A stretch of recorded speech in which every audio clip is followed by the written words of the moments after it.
Yes, good evening and welcome to Waverley for the final night of the opening round of the Ansett Cup for the year 2000. And the Cats coming on to Waverley tonight for their match against St Kilda. Geelong disappointing last year after getting out of the blocks brilliantly, winning their first 5 games, and then in the day comp losing 9 in a row to fail to make the finals. And the Saints also failed to make the finals. They lost 8 of their last 11 games after having an encouraging middle. With me tonight is Gerard Healy, and I think both these clubs underachievers last year, evenly matched. This could be a ripper tonight. I think you're spot on, Drew, and particularly with the Cats having a new coach in Bomber Thompson, there's always that extra element. Tim Watson, I think he would have preferred to forget the second half of the season last year, as with Gary Ayres, who was coach of the Cats at the time. But I saw the Saints against the West Coast in the final round, and they looked a class outfit, so I'd expect them to be dangerous again this year. Yes, well, as usual, we've got a number of new faces coming through, but Geelong actually tonight only have one. In their long list, they did have a few more, but they dropped off. So the new player is Joel Corey, who was a first-round draft pick. He's out. David Spriggs is a second-round draft pick. And Ben Graham, of course, as you said, Drew, was going to be the acting captain tonight. But they'll be looking for the likes of Clint Bizzle and Corrigan and Steinford, fellows that have been around for a couple of years. Darren Milburn's another one, to give them a lift through the middle of the ground. Simon Arnott had a great first year with them last year. And if they can get some score on the board and get their forward line operational early, through the likes of Peter Riccardi in the middle, who had a great season last year, get the ball down to Jason Mooney, then they're going to be pretty dangerous here tonight. Well, a bloke who might have a few butterflies tonight is Bomber Thompson, coaching at AFL level for the very first time coaching the Cats. Here he is with Dipper. Thanks very much, Drew. We're catching up with first-time coach Mark Bomber Thompson. Look, I know you're not a nervous type. You must feel a little bit of it on edge tonight. I'm just happy we're here playing, Dipper. It's been a long time, just training over the months, and just a real good challenge now to see how the boys go tonight. And what can we expect from Geelong tonight? Well, I hope a very competitive game, and in the end, you don't really know how you're going to go. You hope that you've trained well and done all the right things, and just tonight's the first test, and I just hope that we're very competitive. A couple of players I'm looking forward to see is Ronnie Burns. Can we see him on the ball this year? Yeah, I'd say you'd probably expect to see him on the ball a little bit more than he has in the past. He'll also be a dangerous forward pocket too at the same time. And full forward has been a bit of a struggle the last couple of years. Who can we see playing there? I think there's going to be a whole host of people. Barry Stoneham, probably not tonight because he's not playing, but Jason Mooney and maybe Ben Graham might have a bit of a run there too. Where do you see Ben Graham's our best football? I think he's a class player, and I think he's got the ability to play everywhere. So I'm hoping that if he does play full forward, that he has a real impact, and it'd be very dangerous to match up on. Well, exciting times down here at the Cats, and hopefully all goes well for you the first time, mate. Thanks, Dip. Thanks, Dipper. And of course tonight he's coaching against a former premiership teammate at Essendon, Tim Watson. And the Saints have some new players, but they're recycled names, most of them. Yeah, Tony Delaney's had a couple of clubs, started off with Essendon, went over to the Dockers, but he's a player that's been dogged with lots of soft tissue injuries. He is an excellent player, and he's going to be a great addition if he can stay injury-free to the Saints. Damien Monkhorst is one that surprised many getting another chance, but him too, I think, will also be a good addition. Sean Charles, well, it's his final chance. He's electrifying when he's got the football. Who knows, this could be one of the sparks to help St Kilda breach the gap into the finals. And keep your eye out for Caden Beetham. I saw him in the under-18s last year. He's an excellent midfielder, cut not unlike his coach in Tim Watson.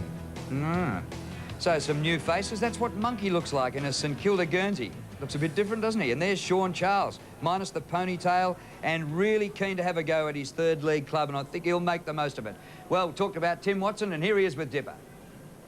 Yeah, thanks very much, Drew. Well, Tim, another season's come around, and you got a few of the Hawks here now. Andy Collins as assistant coach, and Paul Deere. Yeah, there's been a number of changes over the pre-season. Obviously, Andy's one of the assistants here, and Paul's our rucks coach, and both those fellows have added enormously to our organisation the short time they've been here. Just tell us about your pre-season. I see Sean Charles and Damien Monkhorst inclusion in tonight's game.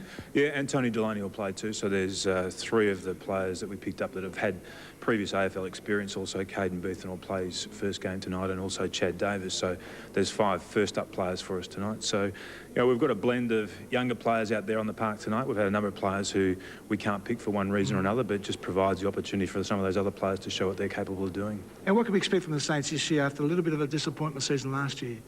Oh, yeah, we were disappointing last year, particularly the latter part of the season. Obviously, we've been working on a lot of areas over the summer months, and our players are very fit, as are probably all the players in the competition at the moment. But I think that, you know, we've got to be a little bit more effective and a little bit more efficient with our use of the ball, and we've been working on those areas, and hopefully, you know, that'll show tonight. Well, thanks for joining us, and good luck for tonight and for the rest of the season. Thanks, Tipper. Well, the coach of the Saints, Drew, is going out with some big without some big names tonight, particularly Spider. I think he will hurt them not being there, but Heatley and Stewie Lowe and, of course, the dual Brownlow medalists. So it'll be competitive. Yes, and of course the Cats are missing a few, the likes of Hocking, Stoneham, Kilpatrick, Pickering. So a lot of new names being tried tonight. Should be a great game starting soon.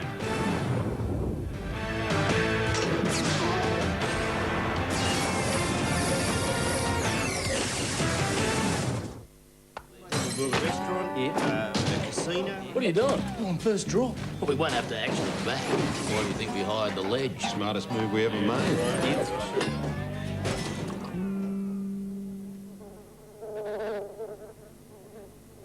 Oh no, it's a drinks break. You better set them up. Yeah, it's about that time. West end of the day. Great knock, ledge. It's the West end of the day. Meet Norm. He has a good head when it comes to fixing cars. That right, Norm? Yeah. But what happens when we talk receipts, payments, inventory, ledgers? Then there's the new twist, the GST. Now, Norm could turn to Cashflow Manager. It's the simplest bookkeeping software ever. Even Norm can get his head around it and leave more time to do what he does best, making money. So call 1300 366 200 now and take Cashflow Manager for a spin. When it comes to ducted evaporative cooling choices, what would you prefer on your roof? This, or this, or this?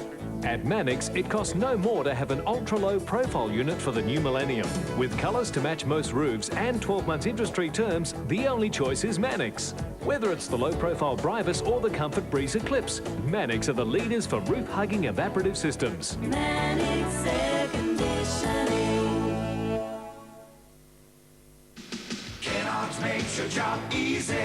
For all the latest landscaping and garden equipment, Kennards have it all. Whether you're starting from scratch and need a rotary hoe or mini loader, or keeping it beautiful with mowers and lawn corers, we'll help you with the right tool and the right advice to make your job easy. Kennards are open a full 7 days and there's a hire centre near you. Kennards makes your job easy. It's stock-taking time at Spotlight now. Save 30% off Downing of Feather Pillows, now $8.99. Up to 40% off Canning Vale Ambassador Towels, now from $11.95. Plus up to 60% off Top Brand Bed Linen, now from only $29.95 a set. Only at Spotlight. Rush in now. If the GST is putting your bookkeeping in a spin, it's time you turn to Cashflow Manager. Phone 1300 366 200 now. They're waiting to take your call. The common fly's all-round vision and intricate flight patterns make it as hard to target as a modern fighter aircraft, which means that ordinary fly sprays could be something of a hit-and-miss affair. But now there's a more effective method, an odourless, almost invisible micromist, which lingers in the air to form an impenetrable barrier of super-refined, fast knockdown particles. New Micromist from Baygon. Welcome to our unisex bathroom. Two of TV's hottest shows are getting together. Oh, somebody was just here. The seat is cozy. We're warming you up for the new season of Ally. We don't like her. Ally McBeal meets The Practice, Monday on 7. And welcome back to Waverley on what is a cool Sunday night here in Melbourne. Just on the turn, daylight into night. The lights are right on, the ground in beautiful condition, even though it's had plenty of football already. And there's Big Monkey about to make his debut for St Kilda. Down on the boundary line, here's Dipper. Thanks very much, Drew. And a very nervous Big Monkey. I did speak to him before the game, and I got to tell you, he was really, really nervous about playing his first game for the Saints. Sean Charles happy about being back on the footy field. And we did ask Mark Thompson there about Ben Graham. Where would he play? Looks like he's playing a full 4 for the Cats. Thanks, Dip. Well, that is experimental. If anything is, he's gone from full-back to a bit of a midfield role at times last year, particularly late in the season. And he's lining up at full forward tonight. Here's their best kick. In fact, it's pretty tough to find a better kick than him in the competition. Monkhorst on left of screen, taking a big long run at Stephen King. The opening ball up tonight. Monkey hits him at full power. Zilla for St Kilda, wrapped up by Peter Riccardi, and the umpire will throw it up. He had an interesting game a couple of nights ago where he had 4 throw-ups in the whole night, and we've had one in the first 10 seconds here. Yeah, and I guess last season, talking to the umpires, it averaged between 35 and 40, so certainly the new rule effective in getting rid of the scrimmages. Riccardi gets the Cats into attack, deep inside the 50. Ball's bouncing around, there's plenty of players down there, and we're going to get our second in the opening minute. No. The player was over the ball, not trying to get it out. The umpire's signal was that the ball was raked in, and so it's a free kick to St Kilda, taken by Darryl Wakeland. They're off and running. Brown. Up towards centre wing. Wow, what a leap! And it's not a bad leap when you're not attempting the mark, you're just attempting the spoil. Sanderson. Gee whiz. An early highlight. No scores yet. Ronnie Burns caught in a good tackle by Young, but the Cats keep it going forward. On the run is Snell, and he goes for goal. Should have kicked it, really, behind. Drew, the date with the benches down here for Geelong. We have Corrigan, Houlihan, Lindsay, Rahili, Spriggs playing his first game, and Wojcinski, I reckon that is. I think your microphone's breaking up there a bit, Dip. Yeah, hello. Yeah, we're back on deck. Yeah, Yeah. Wojcinski's that. Good on you. Ozzie Jones doing the kick-out duties for the Saints, such an important role in any side. And at the other end of the ground, Joe McLaren, who's been a star for them on the wing, is at full forward. Here's Young, who was runner-up in the best and fairest last year in an excellent season. Scholl dishes the ball out wide. Kick towards the 50. Aimed for Mensch, I think. Missed him pretty clearly. And the defensive mark taken by Wakeland. To Burke, across the ground. And that's good delivery. And the mark taken by Matthew Carr. A lot of space at Waverley. Here we are out on centre wing. Maxie Hudgton. Kick by Hudgton to centre half forward. Big Barry set himself, couldn't quite come down with the mark. We might have another throw up yet. No, Andrew Thompson breaks clear. Riccardi, he's laid a couple of good tackles already. Charles is in there, flips the ball up to Jones. And this is pretty good here for the Saints, and a big chance for a score through Begley, and Begley gets the goal.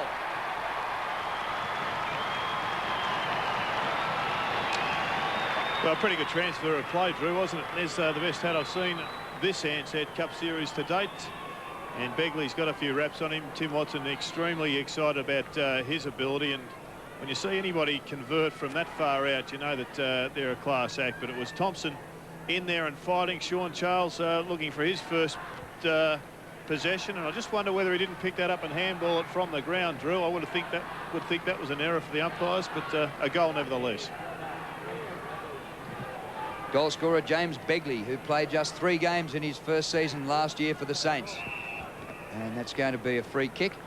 And bowled over there was Darren Milburn. Quickly taken by Steinfort. Cats deep into attack. Chance for a rover, Snell. Snell gets it back in the old 1-2. And for a third time. Snell for goal. Kicked it pretty well as it carried the pack. Hudgton gets back there and rushes it behind. Yeah, Snell's been a terrific player for the Cats for many years, but unfortunately he's always been injured, Gerard. Yeah, lots of hamstring injuries again, Dipper, and well, we saw him last year have a couple of really exciting games. He's been playing forward and back, but tonight he's up in the forward line. Young really revived his footy career when he came from Hawthorn to St Kilda. And Barry Hall, and you can hear the crowd rise to Big Barry. Now to Mitchell. Mitchell's kick inside the 50. And Sanderson takes the mark. This time not going the punch. High ball towards the centre circle. There's Monkey. Well done. And he does look pretty fit, doesn't he, Jerry? Well, he knows he's at his last club. He would have given it every shot over the summer, Drew, and he could be a real bonus for the Saints. Thompson's pass to McLaren, disappointing, and the ball out of play in the forward pocket. Andrew, we're back on deck here for the Saints. On the bench, we have Davis, Ryan, Baker, Beetham, Walton, and also Cranage. I think the exciting thing about Damien Monk will be that he'll allow Spider to go forward, and they won't lose out in the ruck. Yeah. And when Spider's on the forward line, a bloke who's 6'10" on the forward line can hurt you a lot. He's also a player who can get many kicks around the ground, as he did for the Magpies for many, many years, and he'd be used quite properly around the St Kilda ground as well. Scholl in a bit of trouble. And eventually, Milburn gets him out of it. Darren Milburn, who made an outstanding start to the season, along with the Cats. They won their first 5, and Milburn was sensational. Takes it right across towards the other side. A long carry and then a long kick, but it was disappointing. Didn't have quite the carry. And maybe, well, McGrath gets away with it and kicks towards half forward. Mensch. Back he goes. Snell getting a lot of the ball. But he gives it straight away to Tony Brown. And good instruction there by Monkey. You saw him shouting, yelling. He may not even know a few of the players' names yet, but he knew which way to point. That was Tony Delaney getting the ball to Hudgton.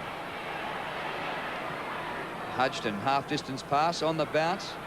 Made it pretty tough for Elliott. Didn't reach him. I think that's the kick that Tim Watson would be pretty disappointed in. Back into traffic. Really was just a hit, an all hit or nothing job. Ronnie Burns will get a goal. Oh, he should have. Lucky to get it behind. There's no doubt the Saints have gone in with a side that is just expected by their coach, I would think, to run continuously. Lots of fleet-footed players, and if they are to win this match, they're going to have to get a fair few of their goals from 6-footers or even under.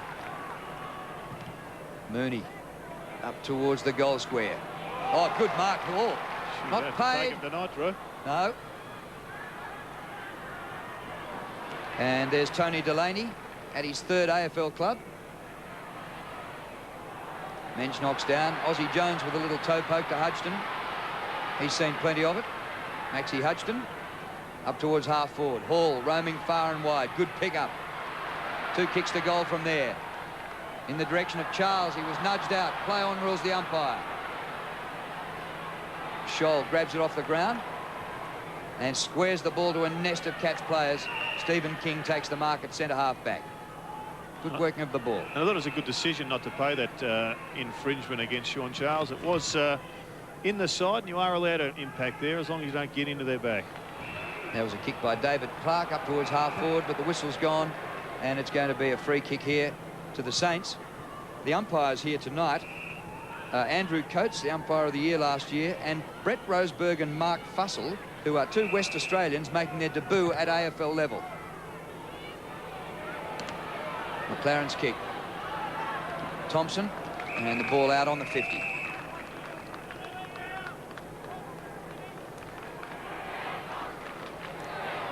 Kevin Morris sitting behind Tim Watson. He certainly has surrounded himself with some great experience, Tim. Expected minimum 16, currently 18. I would have said perfect for playing a game of football. Better than where I was on Friday night, Jared, Cairns. Well, if it wasn't wet, it was certainly humid. It was wet. You just, yeah, you couldn't see the wetness. Here's Burke, turning in a circle, into Young. Young keeps it low for Elliott. Ooh. Just a look, wasn't it? 1 step to play on. Great move there by Nathan Burke to come back inside. He runs around and goes all by himself. He goes onto a left foot, not all that penetrating.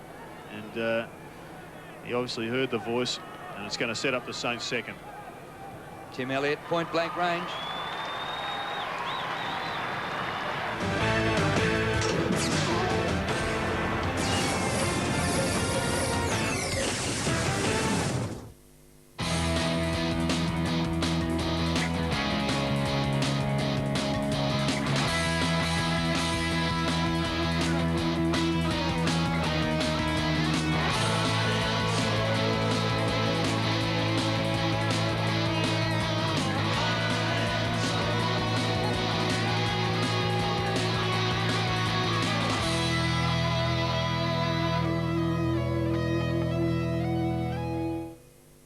The name behind the best wool carpets in the world. Look for the Wools of New Zealand mark. The name behind the approved wool retailer, Macleay's Glen Osmond Road. Woolscape by Feltex, 1/3 off. All Feltex Seisel ranges, 1/3 off.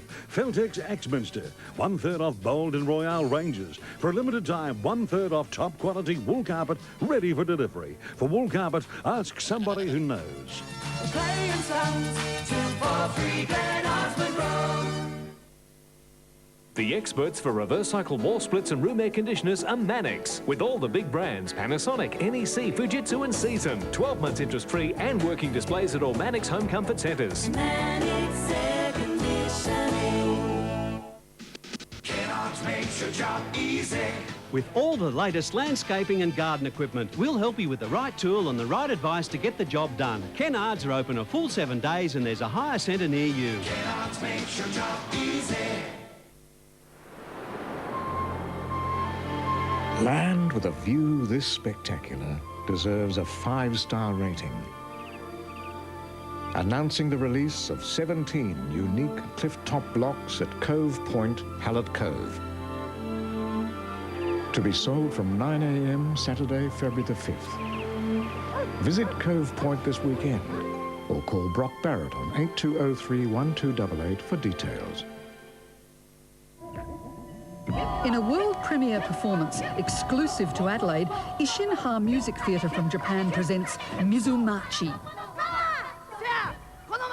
Blade Runner meets The Lost Boys in an explosion of wild dance, music and ultra-funk urban fantasy. Jan Jan Street Opera performed in an open-air theatre. Unforgettable energy. Mizumachi. Book now.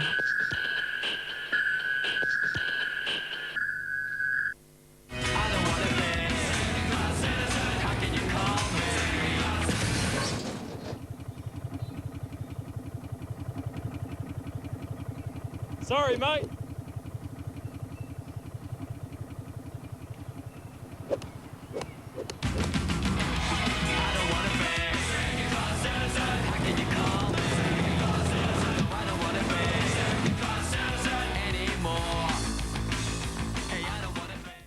We watch it, talk it, live it, and love it. Sport. But could you correctly answer 10 questions about it for $1 million? When Channel 7 gives you $1 million sporting chance of a lifetime. Soon. Ball back in the middle. Monkhorst against King again. Well, Monkey missed it by a mile, and King knocks the ball on. Brown, who was talked about as trade bait for St Kilda at the end of last season, along with Aussie Jones. I don't think they could find a partner. Young's kick. Good pace by Charles. Sean Charles moving like lightning. Well, Tim Watson saw something in this boy, and even though he had troubled times at Carlton and missed a few training sessions, finished up leaving the club, he played just one game for the Blues and broke his leg. He can play all right. McLaren, a centering ball. Gee whiz, Elliott nearly came down with it. Zilla's there. Bizzle, the ex-Queenslander. His hand pass is intercepted. Might set up a goal for St Kilda. The shot is offline and through for a minor score. Delaney. Saints fans have all got their merchandise already with their regalia at the start of the season. Great to see. Looks as if young David Clark is running with Aussie Jones tonight, so Aussie getting used to the shadow once again. David Clark will know he's going to have to put in the miles if he's going to restrict him. Sanderson kicks in with distance. Ben Graham not taking them this year, but that's not a bad kick by Sanderson. Comes off to Delaney. He's played just 3 AFL games in the last 2 years, Tony Delaney. Lenny Hayes. And look at this Sean Charles. Is he zipping around the forward line? They're just looking too sharp and polished at the moment, the Saints. At ground level, they've got too many skilled players. And you throw in the addition of the likes of Sean Charles. We know his best is outstanding. And Tony Delaney, who's had plenty of the football early in the piece. You've got plenty to choose from. Close to the boundary line. He hooked it back too far for a minor score. They've had most of the play.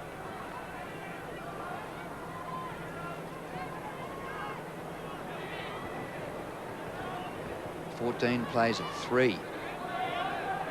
Sanderson again. His last kick went about 65 metres. Looks like Ben Graham's moved out to centre half forward now. We've got Mooney down at full forward. Umpire telling Sanderson to get on with it. Straight up the ground. That's easily 65 metres. And that's a mark to Monkey before it was knocked out of his hands. Comes to Delaney. Delaney to the goal square. Elliott in front. Juggles. Can't quite accept the mark. Lays the tackle though. Illegally, says the umpire. It's against you, Tim Elliott. Cats take it quickly. Sanderson out of the back pocket with distance and a very good kick to Milburn. Darren Milburn, right half-back flank. Breeze mostly across the ground from the outer side towards the commentary box. I wouldn't think an advantage to either side. Hodgson dishes back the little hand pass. McLaren's seen a lot of it. Whistle's gone. What was that? Over the boundary line before the kick. And the ball's coming back. And just looking at the addition of Tony Delaney, if you've got Delaney and Matthew Young on two half-backs, you've got a very attacking and running and creative line. And a nightmare for commentators, both redheads. Thank you. They play a little bit the same too. Hodgson with a good leap over the back. Riccardi's hand pass away, back out of bounds.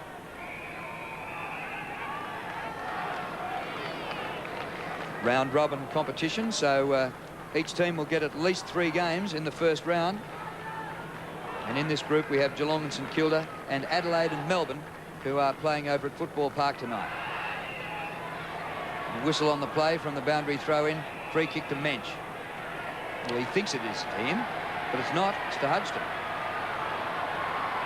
Well, not even Hodgson. Delaney takes it for the Saints. Hall, well, he went without the ball and bowled over his opponent. And it will be a Geelong free kick. Well, the exuberance hasn't been lessened over the summer by the looks of Big Baz. Well, I think if you do a lot of pre-season, you want to get a football, you want to see an opponent in your eyes, don't you? Stephen King, ball jolted out, and the Saints have it. Good tackling to strip the ball from them. Something should happen in front of goals with this one. They've got the overlap of players. Just got to find a target now. There was a free kick there, an advantage. Burke goes long, but a disappointing kick by the skipper, Mark to Sanderson. Out wide he goes to Tom Harley, who played 9 games last year for the Cats after 1 the previous year for Port Adelaide. Now the mark taken by David Clark, son of David Clark, who played for the Cats. Oh, terrific mark by Wakeland. Early season high flying, Darryl Wakeland. Hodgson. Hayes has the ball knocked away. Comes to Ronnie Burns, who concedes some ground, but gets the ball back. Driven forward by Bizzle. Good hands on the forward line. Graham. Now he can kick it a mile on the back line. What about on the forward line? Accuracy is the key, and he's got it. To Derek Hall. Well, they were lucky to get it to Ben Graham in the finish because Ronnie Burns threw in the extra handball. If he had just lifted his eyes and looked forward instead of looking sideways, he would have seen Ben Graham inside the forward 50, and he would have been having the shot at goal. Hall played just 4 games last year, dogged with a calf injury. And he'd like to get a more permanent spot this year and kick some goals. That's a great effort from out wide. Didn't miss by a long way.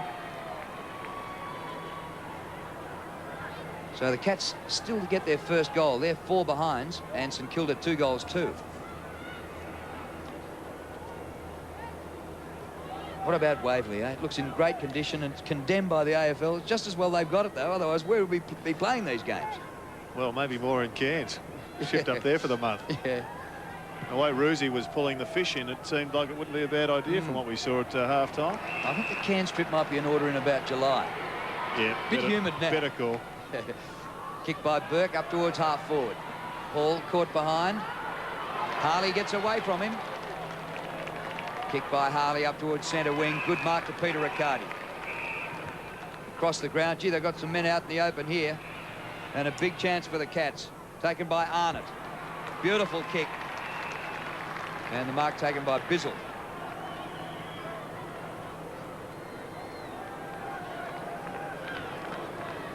Cats trailing by 10 points. Simon Arnott's had 7 possessions already.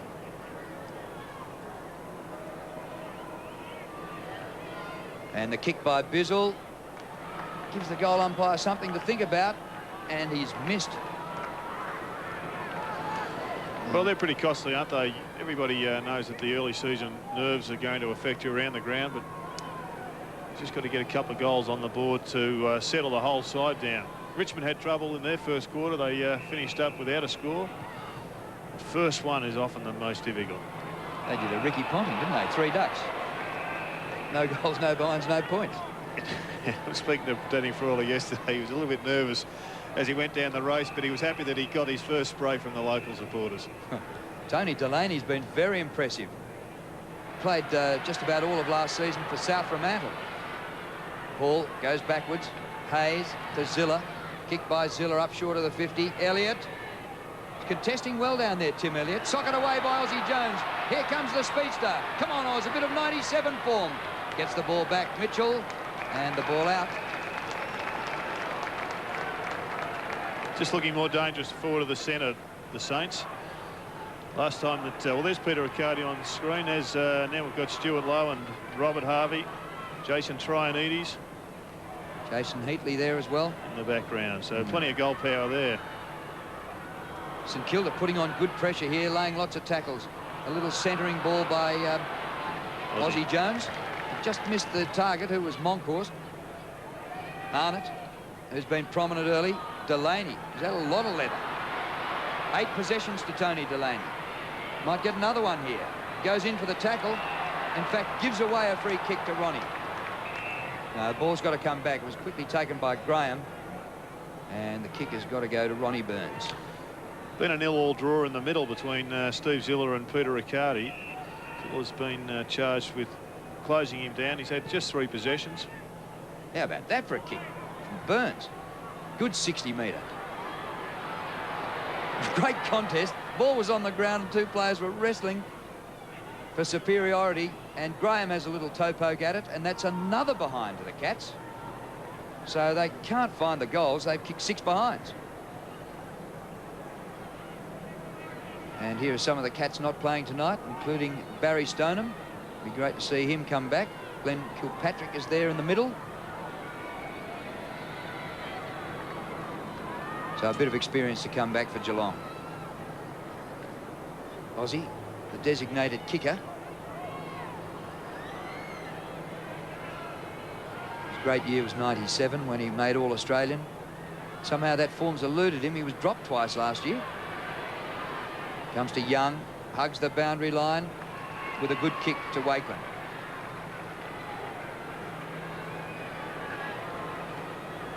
And going in short passes. Brown up to Hall with Harley. Barry gets rid of him. Well done, Barry Hall. Great football into Mitchell. Mitchell for goal, and he's missed it.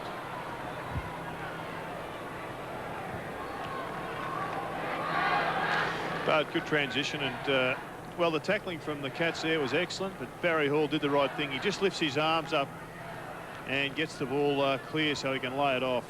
He's a pretty tough man to bring down, I would think, Barry Hall.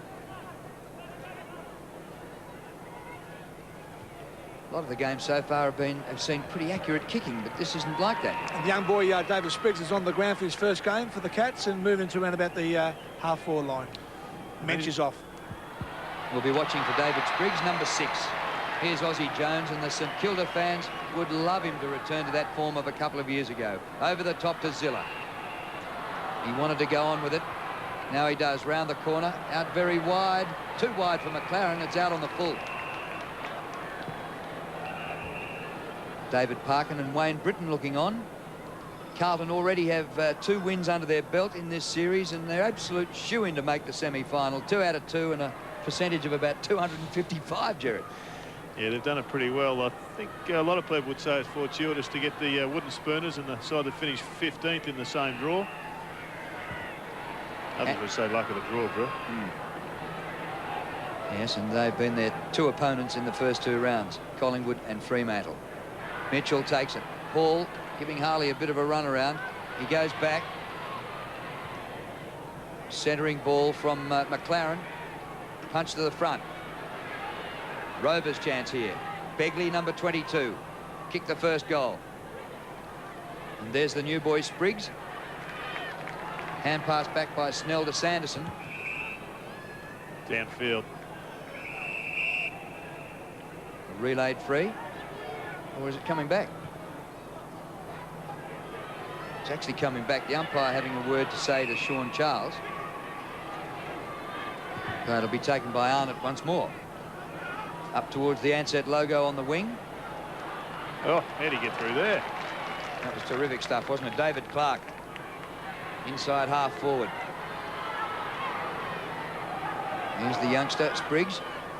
No, that was... this is Ozzie Jones now for the Saints, bursting out of defence. The old spiral torp. Juggle. Arnott leaves it for Bizzle. Steinfort gets the hand pass up to Arnott. Brought his own football. Kick towards the 50. Jones spoils Ronnie Burns. Hurried kick out of defence. Here's Arnott again. Interfered with. Might have taken it free. There was no whistle on it. Put a saddle on it. Here's Spriggs. Good delivery. Well done, son. David Spriggs, number 15 in the draft. And they got him in the complicated deal that involved Lee Colbert going to the Kangaroos. Nice grab from Adam Houlihan right in front of the eyes. But once again, the kicking just letting them down. And when they're kicking with the advantage of a win that's probably worth a goal or two, it's going to be costly. Just talking about Lee Colbert going, some of the other missing for the Cats. Well, Barnes has gone to Essendon. Mansfield has gone to Carlton. And Spinks off the list. There's Monkhorst. Got plenty of kids to feed, so he'd want a regular berth in the seniors this year, even when Spider comes back. Milburn did well. Goal square job.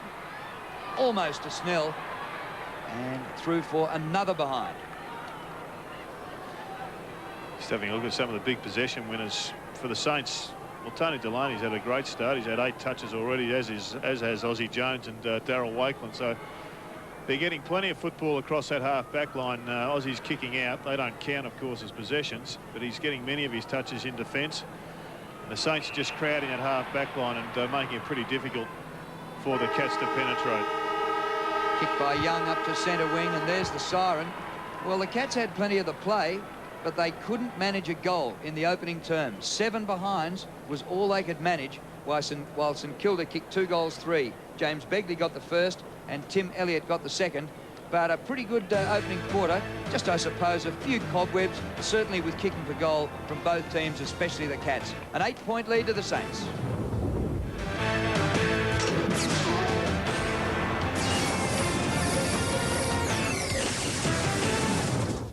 Tuesday, the runaway bride is running for her life in a breathtaking romantic thriller. I'm suggesting I enjoy that. That would make you a monster. Fate delivered her from evil, so she's chasing a second chance at life and love. You like your roast well done.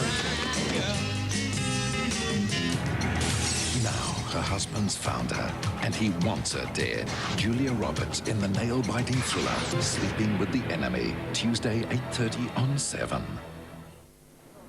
Davis is on the 19th. He's been a real picture of concentration today. Ooh, he's gone for it. Beautiful. There's one thing that really stands out at Macleay's bulk store, Conklin Street, Brompton. What's that, Jeffo? Everything's so big! The place is massive. There's huge reductions on carpets, rugs and vinyl. Oh, and there's mountains of stock, including full rolls and ends of rolls. And there's a big range of rugs of all sizes. And there's a massive range of vinyls. At Macleay's bulk store, Conklin Street, Brompton. Jeffrey, why do they use us for these commercials? I have no idea. This month at Truscott's, get a price reduction and at the same time, bag a bonus. TAG 6-head stereo VCRs, $30 off and bag a bonus. NEC 68cm AV stereo TVs, $20 off and bag a bonus. Sony digital zoom camcorders, save $50 and bag a bonus. Sony 200-watt 50 CD systems, $129 off and bag a bonus. Truscott Hi-Fi, Adelaide's lowest prices with up to 24 months interest-free terms. My post shop is For office stationery, my post shop is copy paper, pens, computer accessories. Post shop is postpack, envelopes. My post shop prepaid. express post, Puzzle post. free delivery, My business centre. Australia Post. Catalogue out now.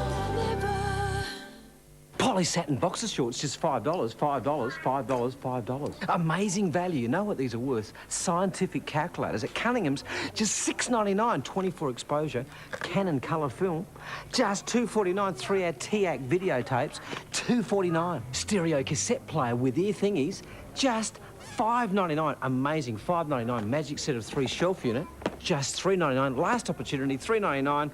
New store Mount Barker. Cunningham's are really groovy. Australian Rail Travel Centre offers 4 great rail journeys of Australia, featuring the Indian Pacific, the GAN, Perth, Broome, Sydney and Queensland. Holiday packages start from only $16.60 per person. Call now on 8231 4366. At the start of this new century, Australia leads the world in public share ownership. If it's time you stopped being a spectator and became part of it, help is here. Call TD Waterhouse and join the millions already investing from just $28 a trade.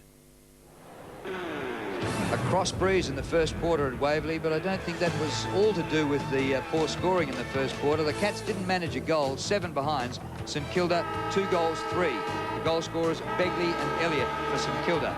Well, here's a familiar face down on the boundary line, in amongst a lot of familiar faces there. And there's Bomber Thompson addressing his boys and Tim Watson addressing his. And they played together in the 93 Essendon Premiership side. And Bomber Thompson was the captain of that side. Tim came back from a brief retirement to play in his 3rd premiership in 93. Now they're opposing each other as coaches here tonight. Here's this familiar face with Dipper. Yeah, thanks very much. Good mate of ours, Gary Hockey. Now, how close were you tonight, playing tonight? Yeah, very close. Dipper, I played half a game last week and recovered pretty well, and the guys have just rested me tonight and hopefully back next week. The first quarter was a very good first quarter. I mean, they had to kick goals there. Yeah, we needed to kick some more goals on 7 shots to 5, so it's important that we do. If we get it down there, we just got to score goals. Now, things are a bit tough down at Geelong at the moment, so the membership drive's out there. So want all those Geelong fans to buy memberships? Yeah, very important that all the Cats fans and get behind the club, and certainly tonight's a great thing for the club to be out here showing off all their talent. It's, we need the people sitting at home and the people out here tonight to buy a membership and really get behind the club. And we need you on the ground. And Drew, you have a number for that? Yeah, Dipper, and thanks, Buddha. Here's the number for the stand up and fight. Geelong's something like about $7 million required. The membership hotline, the free call number, 1-800-462-287. Come on, you Cats fans, get behind the club. And they're going with the same structure, Geelong, with Ben Graham up in that forward line. They've just got to get the ball to him a little bit more cleanly and within kicking distance, which for him's about 80 metres. Monkhorst doing well in the middle. Thompson buffeted it off. Oh, come through, Berkey. Head down like the battering ram. The human torpedo. Doesn't matter whether it's the first night of pre-season training or the last quarter of a grand final, you'll find Nathan Burke going 100%, and that's why he's one of the most respected players in the competition. Won the club best and fairest last year for the 3rd time. All-Australian for the 4th time. Great record. Aussie Jones. Couldn't pick it up. Yeah, good pressure too by Clarkey then. Just shadowed Aussie all the way to the boundary line. Unfortunately, they don't put handles on footballs. A few love handles there. Oh, not on any of these players. No, they're on ex-players. Yeah, and commentators. Houlihan slides the hand pass away to Riccardi. The racehorse, he could kick this from 60-odd metres out. Graham! Oh, not quite. Gets another chance. Left foot. And that's their 8th behind.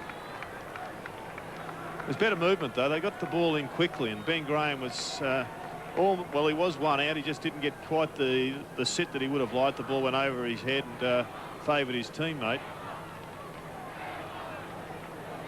If you keep peppering the forward line, the goals will come. Kick by Aussie Jones. Clark dives but can't take the mark. Incidentally, Jones's opponent, it slipped away to Scholl, and Scholl goes for goal. It's there again for the Cats and over the behind line for the, 9 behinds now. And that was an interesting one because Scholl went to ground as he was taking the mark, but he was allowed to handball the ball despite not standing up, which was a bit of a grey area in this experimental rule. Well, with Jones kicking in, it leaves Clark down the ground to go for the footy with his opponent nowhere near him. And Clark knocks it inside the 50, but Young's there for the Saints. Bizzle thrown to ground. Houlihan's hand pass intercepted by Burke. He comes out wide for Hodgson, and the ball will beat him over the line, and Mac's pretty happy for it to go over.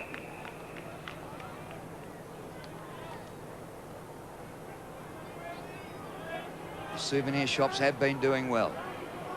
Simon Arnott was busy in the first term. He had 12 possessions, 10 of them up in the midfield and a couple down in defence. Getting plenty of the football. There's young David Clark, who played 13 games last year in his first season.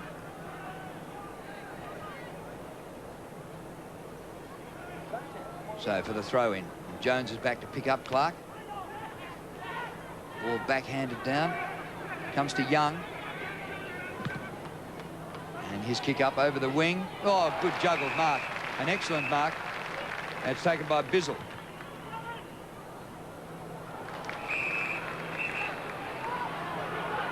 Peter Riccardi. Just nabbed in the best and fairest by Ben Graham last year. Kick by Riccardi. Well, Wakeland's putting on a bit of an aerial show here tonight. Back to Burke. Got the overlap player now. Oh, Moncourt's kick is charged down by his opponent, Stephen King. Monkey does well to recover. Fantastic stuff. Ball finishes up now with Delaney. Riccardi gets back there. And the delivery of both sides has been what you'd expect in the opening half of a season. Practice match format. They are missing plenty of targets, and guys just wanting to get at that kick on the ball. Punch from behind by Thompson goes to Jones. Away to Begley. Kick by Begley. Just up and under. Plenty of distance, but no direction whatsoever. And the dive by Harley brings in the mark. Aussie Jones got a new player man in now. Wojcinski's on him, and Clark is off the ground. This is Scholl, defensive 50. And look at the space out here on the wing. He wants to draw a man. Might have another bounce. Kick by Scholl up towards Mooney, who lost sight of it. Whistle's gone. There was interference by Mooney, and it'll be the free kick to Wakeland. Shane Wakeland missing tonight. This is Darrell playing. Mitchell. Kick by Mitchell. Short of half forward. That was courageous by Tim McGrath. Eyes on the ball all the way. Terrific stuff to Sanderson. Well, Wakeland, he's having a huge night. Out to Elliott. Is that Dipper barracking down on the boundary line? I'm not quite barracking. I'm just telling what to do. Okay. Through Hayes to Hodgson.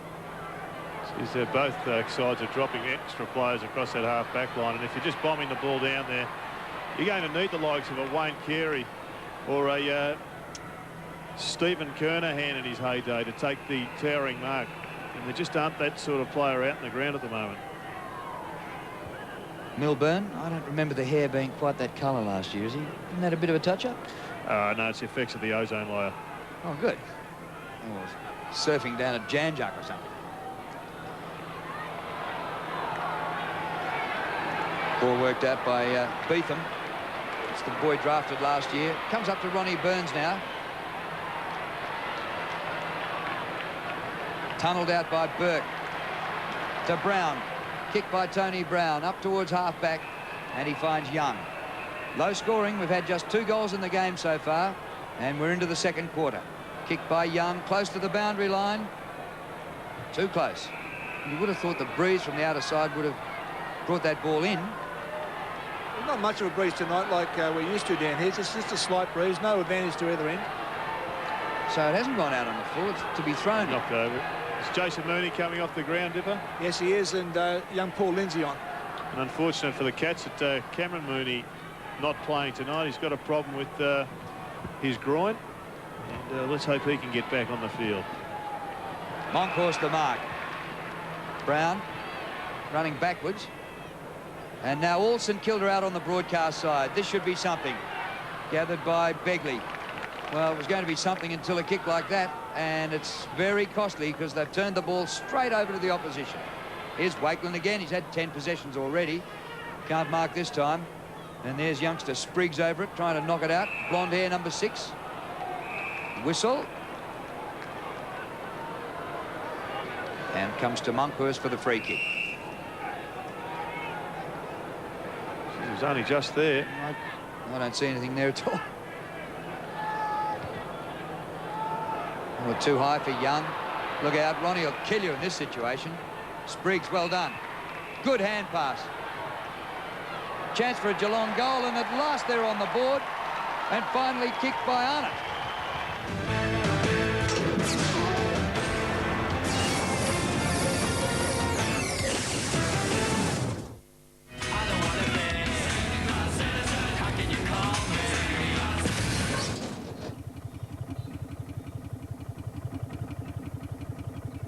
Sorry, mate.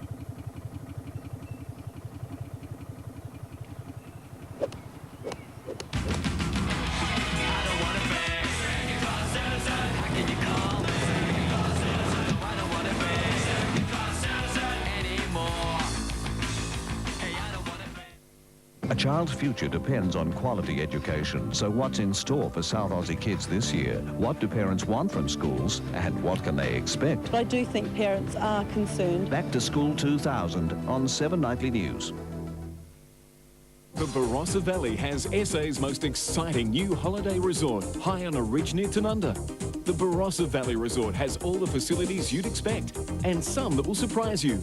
Dine in Harry's restaurant, relax by the pool, play golf, or visit one of over 40 local wineries. Available from Sunday to Wednesday nights only, rates for a studio apartment start at only $99 per night for 2 people. It's great value at a great resort, so call this number now.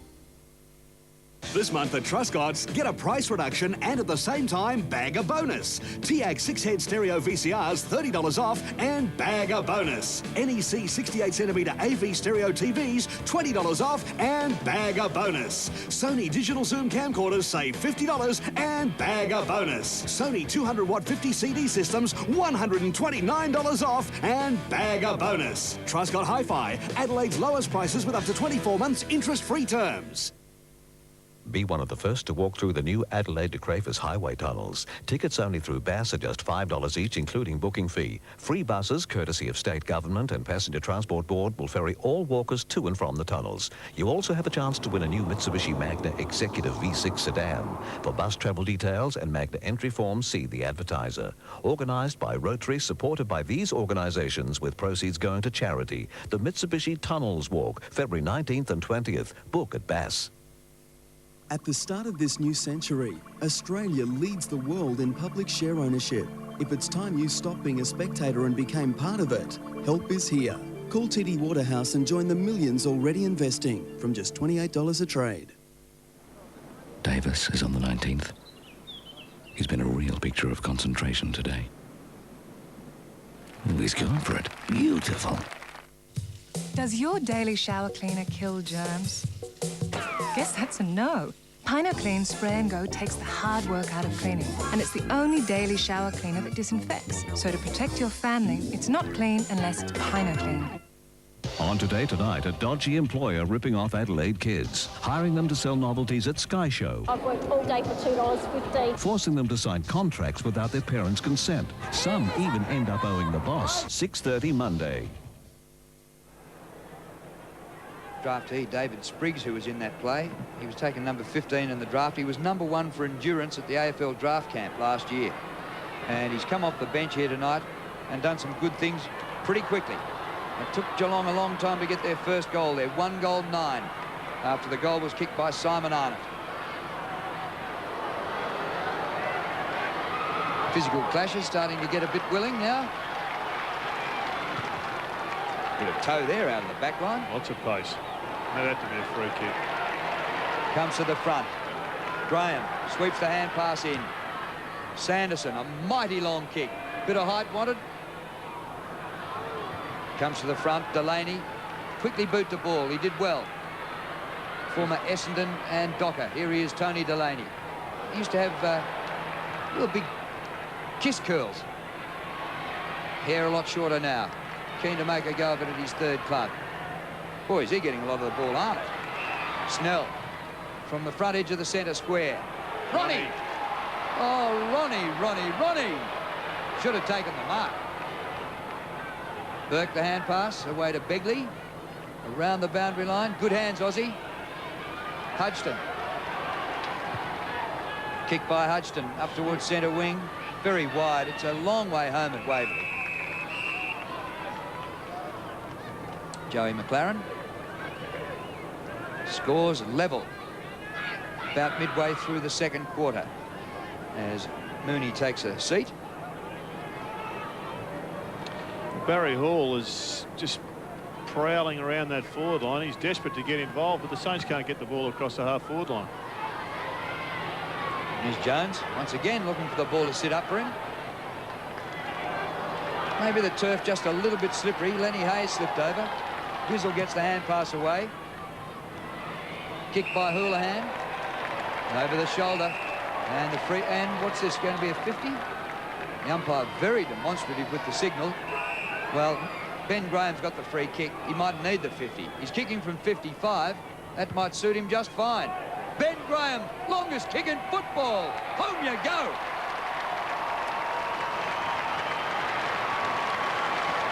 And I guess that's the reason why there's been a lot of people expecting him to play a lot of football up in the forward line, because if you can give him the football anywhere within 50 metres, he's a dead set chance to kick the goal. If he keeps taking that front position, well, maybe you can turn into a talented centre-half forward, and if you play there, Drew, your status in the game goes up considerably.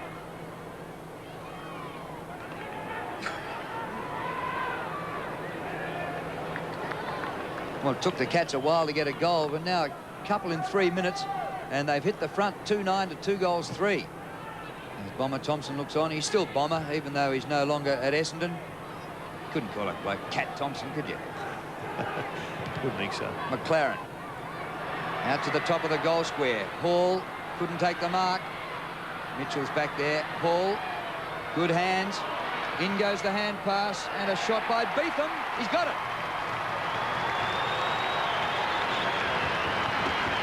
First kick in league footy, I would think. Yeah, I haven't seen him get too many before. I reckon that's his first. Caden Beetham, who was number 9 in the draft last October from the Oakley Chargers. He played the test matches for the juniors against Ireland last year and impressed you, Jared, and that was terrific. Yeah, saw him playing in the Commonwealth Bank Cup, the under-18 championships, and he's a very talented player. I think he probably needed to work a bit on his endurance, but that would have been identified by the Saints hierarchy, and expect him to have a long career in the midfield for St Kilda.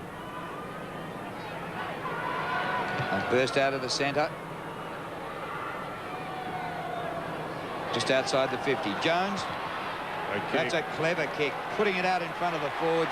Big bustling Barry Marks. And that was Beetham doing good work in the middle, getting the ball out of the centre again. And the players coming from all over the ground to congratulate young Caden Beetham. And also Aussie Jones for his centering kick. Well, he's supremely gifted in the skill department, Aussie. He is a terrific footballer. He's just got to see the best of him now. He's on his last chance, you would think, at St Kilda, and I reckon he'd have a big year. Ball. Yes.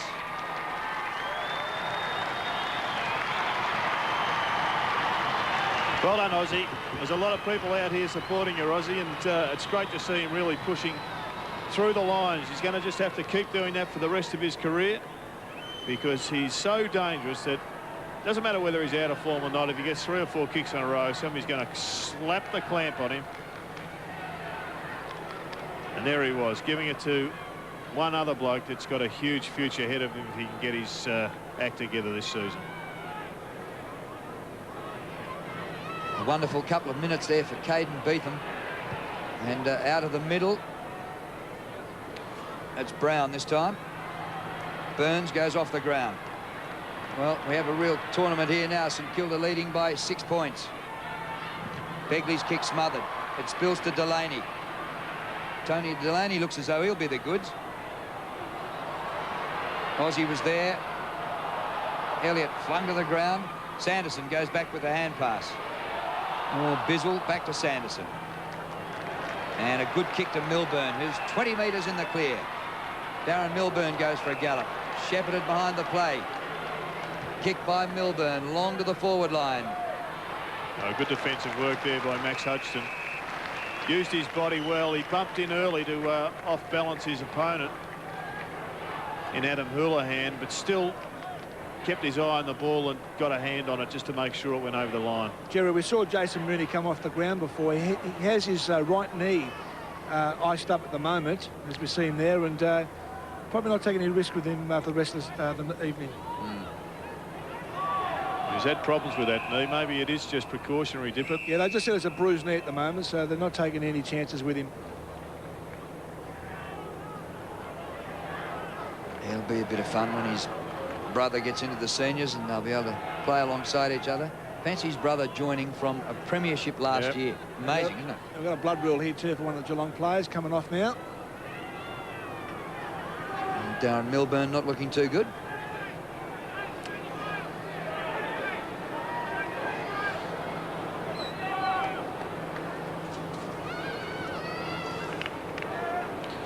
Big job for Matthew Carr. He's up against Ben Graham, and he's got to be giving him 6 to 8 centimetres in height. Milburn's had 13 possessions when he left the ground. About just past halfway mark of the second quarter. Not bad going.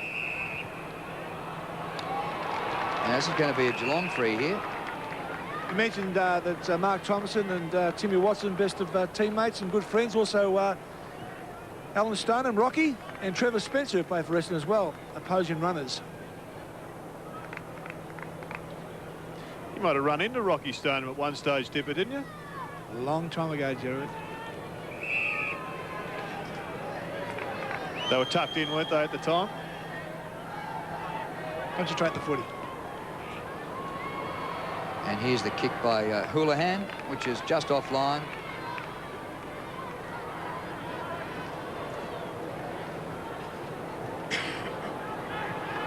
Five points the margin, but the Cats wouldn't be happy with the 2 goals 10. Oh, that is the mark of the Ansett Cup. Darryl Wakeland, thank you for coming. Had a couple of cracks already tonight. Gee, I reckon he's done some work in the pre-season. He must have been using those trampolines or something. What a mark by Wakeland. He's taken the mark of the night, the second best and the third best. Watch that. He's up again. Beat that and play fair. Well, we're still coming to earth. Hurried kick by Burke, mark to Elliott. And good play, just taking the front position. Mongrel kick comes forward. Generally, it favours the bloke in front. Off the ground here. Lenny Hayes with a bit of pace, keeps the ball in, skirts round the boundary line. Harley, well, he's in an awkward position there, because what could he do with the ball? Well, if he tapped it, it would have gone out of bounds and he'd have been pinged for deliberate. But his first reaction was to go to ground. And if the umpire had been really harsh, he could have perhaps pinged him, because he took possession, and Rowan Sawyer's beside me just nodding in agreement. But I guess your natural reaction is to go to the ground, because that's what footballers have been doing for ever since the game's been played. It is a chance for the Saints. Thompson's kick somehow got through to Mitchell. Burke is there. Whistle. It was after the ball left Thompson, was it? Or Mitchell? St Kilda free kick right in front. I think, Drew, got slung to the ground after he gave the handball away. So Gavin Mitchell will have a shot for goal. And to put the Saints further in front. So that was a costly one in that position on the ground. Saints lead by 5 points. They've had less scoring shots. It's 4-3 to 2 goals 10. Mitchell should kick it, and does.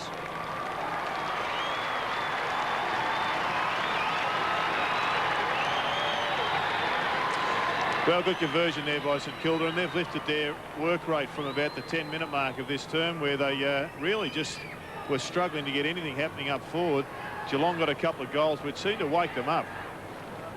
And they've kicked, I would think, the last 3 straight. Free kick against Scholl, who's Mitchell's direct opponent.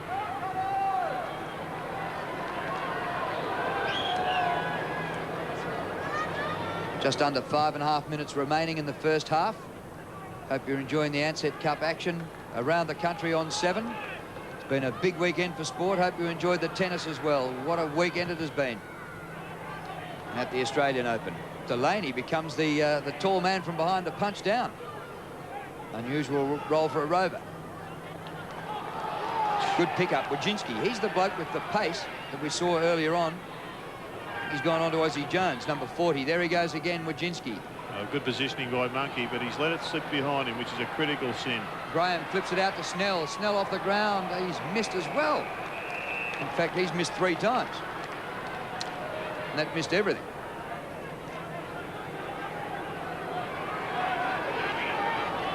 So Young to kick in for the Saints. Yeah, Zilla done a fantastic job, Gerard, on Riccardi. He hasn't been sighted tonight. No, he's been battling away for possessions. And that being the case, you may even see Riccardi go up into the forward line after half-time. King to a very big space at centre-half forward, and for Houlihan to take the mark. He's too far out to score. He's not Ben Graham. It's in the direction of Ben Graham, and he takes the mark. Well, Tim Watson would be wondering why big Damien Monkhurst didn't come over the top there. I think the siren is not far away in this second term, and the players just struggling for breath and getting used to fitness requirements. And you just saw Damien Monkhurst. He was just a spectator. He had to come over and knock that one away. The acting captain gets his 2nd goal for the quarter. But in the end, a good grab from the captain, as you said, Drew. And he's had a good quarter, getting a couple of goals. David Mensch now back onto the ground, replacing with Ronnie Burns. And there it is. You got a bloke that's got to sit like that. Matthew Carr's got a snowflake's chance of keeping Ben Graham away from it. He needed the support of the big ruckman.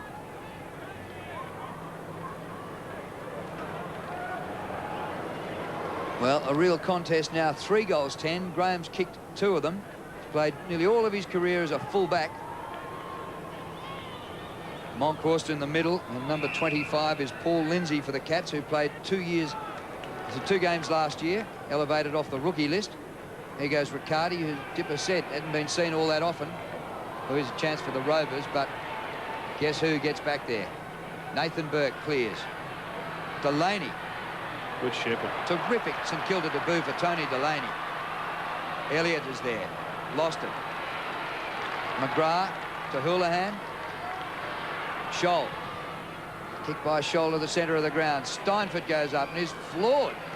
Might have been a collision with his own man. Comes back to Young. And at the back, the mark taken by Houlihan.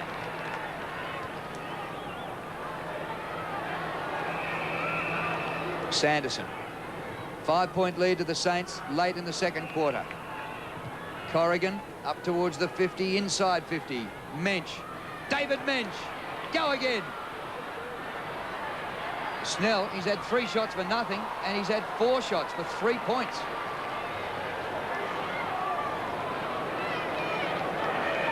A lack of talking by the Geelong forwards then, because Snell had all the opportunities to run into open goal. Shane Wakelin up in the grandstand, identical to Darryl, but Shane in the stand is about equal with where Darryl's been 3 times tonight. About the same height. He's put on a great display for early season matches. Hand pass went behind Ozzie Jones. 4-point game now.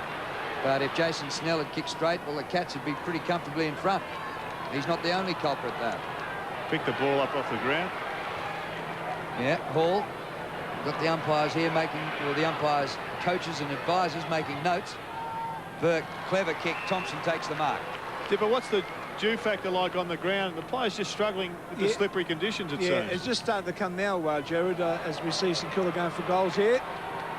Just had a tail on it right at the end from Andrew Thompson and through for a behind. Yeah, just starting to get a bit dewy now. But after half-time, we expect the ball to get a bit wetter. But that was obvious what happened then on the knees and handball in front of the umpire. Yeah, he picked it up for sure when he was on the ground.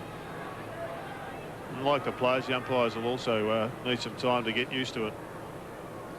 It'll be trialled in these pool matches, round-robin matches, but it won't be used in the final series in the Ansett Cup. But it is a good time, this time of the year in the Ansett Cup, to trial a few things. It's been a red-hot topic of debate on Talkback Radio, Drew. That's Beetham, the centering ball. Scholl in. Hello, the umpire's gone for a Burton. He went for a roll and everyone loved it. Aussie Jones burning the turf. Harley is there, number 37. And he might have played the ball on the ground as well with a bit of a flip up. Burke, he's a great defender. Well, he's lost control of it this time. Monkhorst is in there, Tony Brown. And Brown, good vision. He didn't have much time. McLaren takes the mark. To the 50. Hall. Punched by McGrath. Hayes. Out in front of Mitchell. Bounce beats him. Oh, he keeps it in. Or did he? No, over the line. Throw in.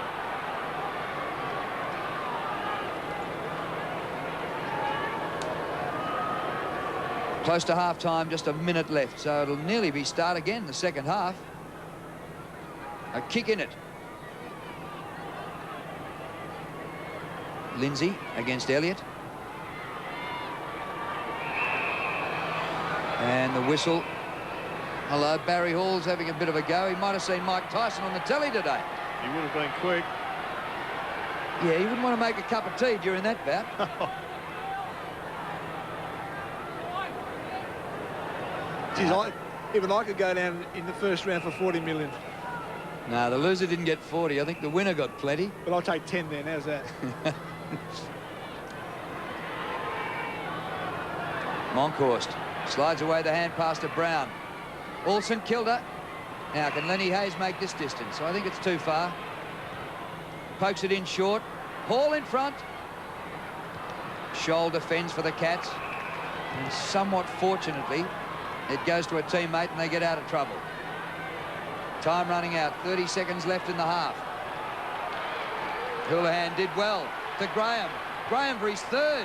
Make him a full forward.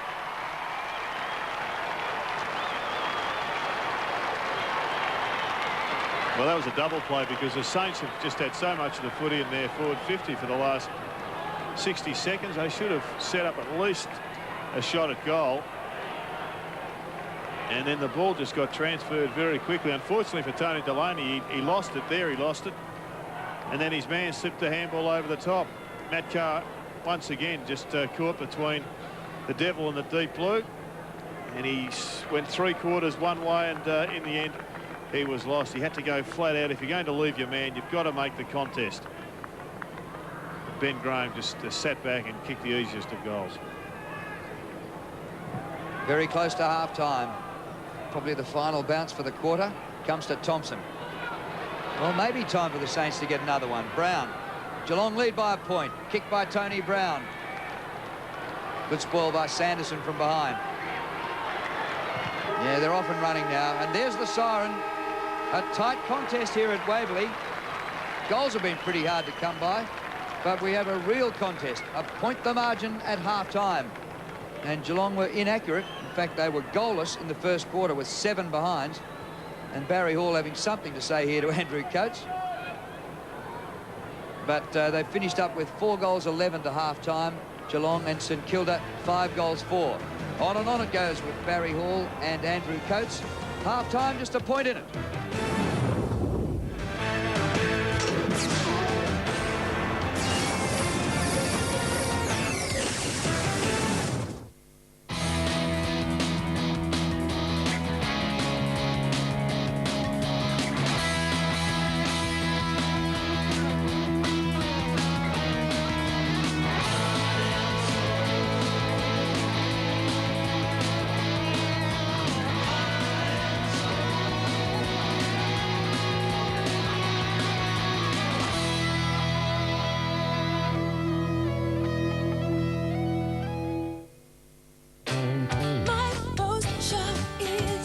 Office stationery, Copy paper, pens, computer accessories, postpack, envelopes, prepaid, express post, parcel post, free delivery. My Business Centre, Australia Post. Catalogue out now. Make your will now. Enjoy peace of mind. Make your will easy to prepare with confidential advice from the Salvos. Make your will achieve something. Include the Salvos. Call 13 32 30. Kennards makes your job easy. With all the latest landscaping and garden equipment, we'll help you with the right tool and the right advice to get the job done. Kennards are open a full 7 days and there's a hire centre near you. Kennards makes your job easy. Australians love a Kelvinator. Australians love a Kelvinator. Specially built for Australia. The great Australian fridge. Kelvinator's oval refrigerators. Only Kelvinator have sensor flow, the no-frost system designed specially for Australian conditions. Australians love a Kelvinator. The great Australian fridge. The 10 tenors, they are coming to your town. The 10 tenors with their merry tenor sound. Critics rave. They sing their praise. 10 most gifted men. A night of nights, a true delight. Multiply by 10. So, to the show you'll have to go, for as you can see. Don't miss the 10 Tenors, appearing at Her Majesty's Theatre, 19th of February. Proudly presented by Mario Maiolo. Book at Bass. Davis is on the 19th. He's been a real picture of concentration today. Ooh, he's gone for it. Beautiful. 7 has the 1-hour recipe for simply inspiring lifestyle TV. Challenging new projects. We've moved house. Great new ideas, like the cake you don't have to bake. And helpful advice from Scott McGregor. I'm going to show you how. Brand new Better Homes, Tuesday 7:30. Then... Welcome to the great outdoors in the new millennium. Join Ernie for a 48-hour whirlwind tour of Africa. And discover Europe's hottest destination. All new Great Outdoors, Tuesday at 8. Welcome back to Waverley for the continuation of proceedings. Start of the second half. A point the difference between Geelong and St Kilda. Hope you're enjoying the action around the country on 7 Sport. Ansett Cup 2000. And Stephen King gets the first kick of the second half out of the middle. Almost a mensch. He knocked the ball on. That was clever. And the new player Spriggs gave a hand pass which was intercepted, and St Kilda rush it out towards the boundary line and get it out of their right half back position. Joe McLaren with Darren Milburn there. So for the throw in, Monkhorst and King. Comes down to Steinfort. Corrigan's ball just inside the boundary line. A clever kick, actually, and a really good lead by Graham, who kicked 3 goals in the second quarter. And Ben Graham, who's spent almost all his life back at full-back, and we're kicking for his 4th. Well, he can kick the distance, but this is a real thread-the-needle job. And it's a great-looking kick just offline and behind. So he's actually kicked 3 goals, 3, Ben Graham, who is a player who in 107 league games has kicked 24 goals. So occasionally he has gone forward. And who knows, Drew, the Super Bowl on tomorrow, our time. Maybe one day we'll be looking at Ben Graham over there in the States. Yeah, he could do a Darren Bennett all right. Jones kicks in for St Kilda. It gets to the centre square, but there's a whistle on the play, and the free kick awarded by Mark Fussell, the West Australian umpire. It's a good move, I think, from Tim, getting Aussie Jones to do the kick-ins, because he generally loses his tag on the way through, and you see there he's just picked up another possession in the middle of the ground. Punch to the front. Empty goal square. Comes out wide to McLaren. Kick by McLaren is good for distance and accuracy.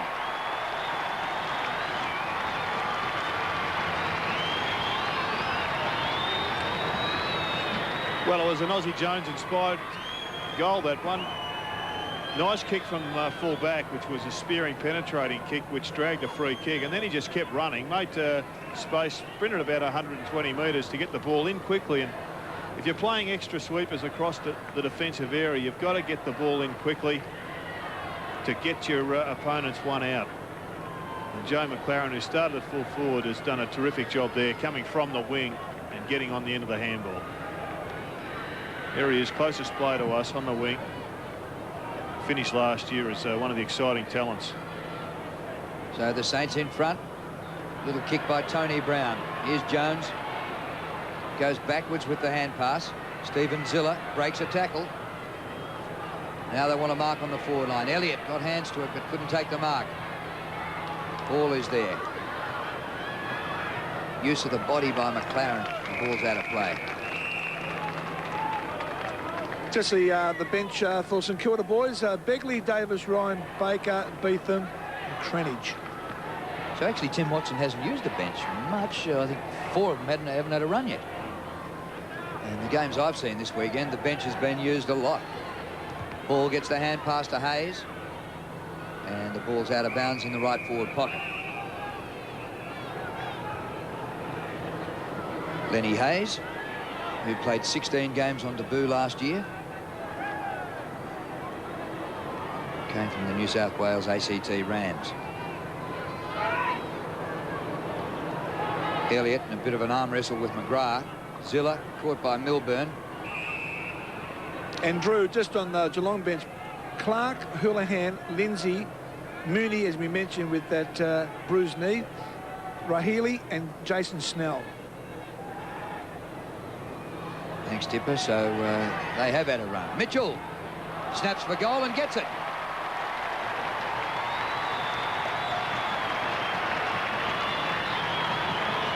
And just something came out of nothing there. Mitchell's skill and class.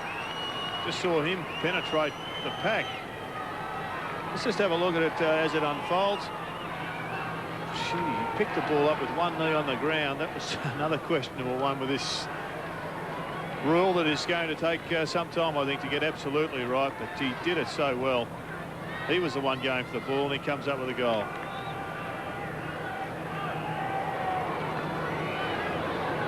The Saints have started the half well. And you can see Peter Riccardi there on the wing with Joe McLaren. He's been shifted out, effectively breaking the tag, but kept him relatively quiet in the first half. On course to Thompson. Bizzle bounces off his chest. Jones again. He's sparking Aussie Jones. Out to McLaren. Elliott sandwiched. If this one stays in, it'll be handy for St Kilda. Sean Charles has it. He pumps it to the top of the goal square. Ball out of position. Harley. Kick by Tom Harley is out of bounds on the full, so Barry Hall put him under enough pressure. Well, it was a disappointing kick from Sean Charles. He didn't really think that one through. He just belted it on the boot. Barry Hall wanted it at the top of the square, but luckily for the Saints, they get another chance. Ziller, his best kick from there. Charles high. Off the hands, through for a minor score. Drew, you're talking about the benches. I've just checked with the interchange steward. Geelong have used the bench 13 times to St Kilda's 3. Gee, that's a big difference, isn't it? Well, the Saints are a little bit more of the one size. They've only got a couple of tall players they can rotate. And a number of those rotations, Dipper, have been a taller Geelong player coming on for a smaller one. Yeah, spot on, Jared. Good mark by Stephen King, who, with John Barnes going back to Essendon, King really has a chance to step up this year and really take hold of the #1 ruck position. Comes to Steinford. Wojcinski back to Steinford. Well, good. Oh, what a smother by Thompson. It spills out to the new boy Spriggs. But they've lost it. McLaren breaks a tackle. Great play, Joey McLaren. Delaney to Brown. Look at this running by St Kilda. Jones run down by Wojcinski. Scholl at the back. Sanderson punches down. They're just lacking the tall down there at the time, St Kilda. Barry Hall's getting sucked up the ground, and they're getting the ball into their forward line, and it's only a small needing to take a big grab. Jones again. It works to the back. Another goal coming up.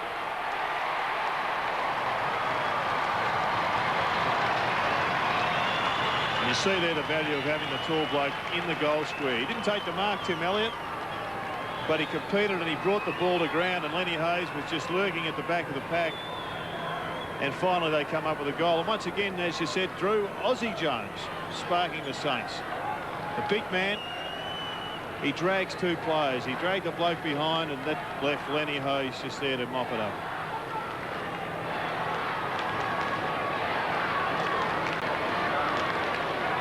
So the goal scorer was Lenny Hayes. Tim Watson getting plenty of help from behind. Riccardi and Joe McLaren together out on the wing. And they looked so much better with Tim Elliott there in the goal square. He dragged two Geelong defenders and left Hayes by himself. Thompson. Here goes Aussie again. On fire. Call the brigade. Gets the hand pass back to Hall.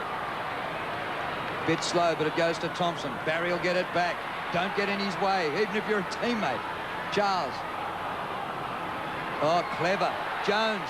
He can kick these, but he does the disciplined thing. They want to mark. Comes to the back to Scholl. And he worked it well to Sanderson. Back out to the broadcast side. Might have given it too much. Ooh. On the line. Cyclops called it in.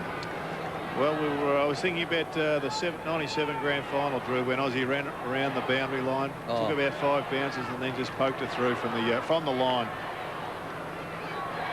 He has got exceptional skill, but as you get older, I'm sure Tim Watson would be expecting him to play the percentages. Clark coming back on again, Gerard, for Burns. Burns off. Here's Mitchell. Makes it hard for the forwards. And the ball over the line. He's hit the patch well, isn't he, Gerard? Aussie Jones tonight. He's just reading the ball beautifully and he's just taken every opportunity. And he's done it so well, Dipper, that he's got himself a new opponent in David Clark. Who started on him? Well, Wojcinski was quick. We saw a little dash from him up near centre field in the second quarter. But Aussie just burned him away. How you doing, Buster? And Barry Hall has passed that one backwards to the opposition. Geez, it's opened up here for the Cats. Spriggs.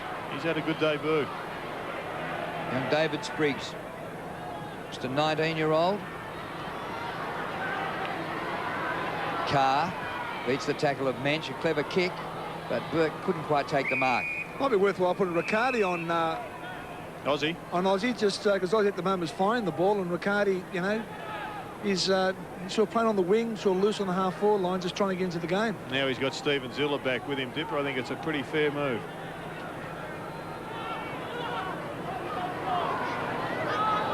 Midway through the third quarter, and the Saints have dominated at the start of this stanza. Thompson. Oh, good effort. Yep, palming the ball down to Hall, and Lenny Hayes might get it back. Hall goes goalwards, puts it out in front. Walton under the ball. Now he's got a show. Well done, son. Mitchell. They've got another one.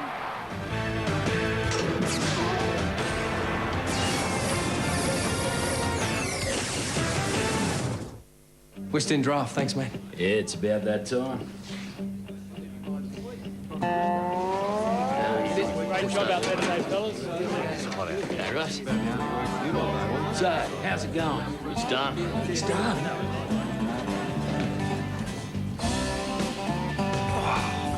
So, what's the story? Hey, what good's a pub if you can't watch the footy?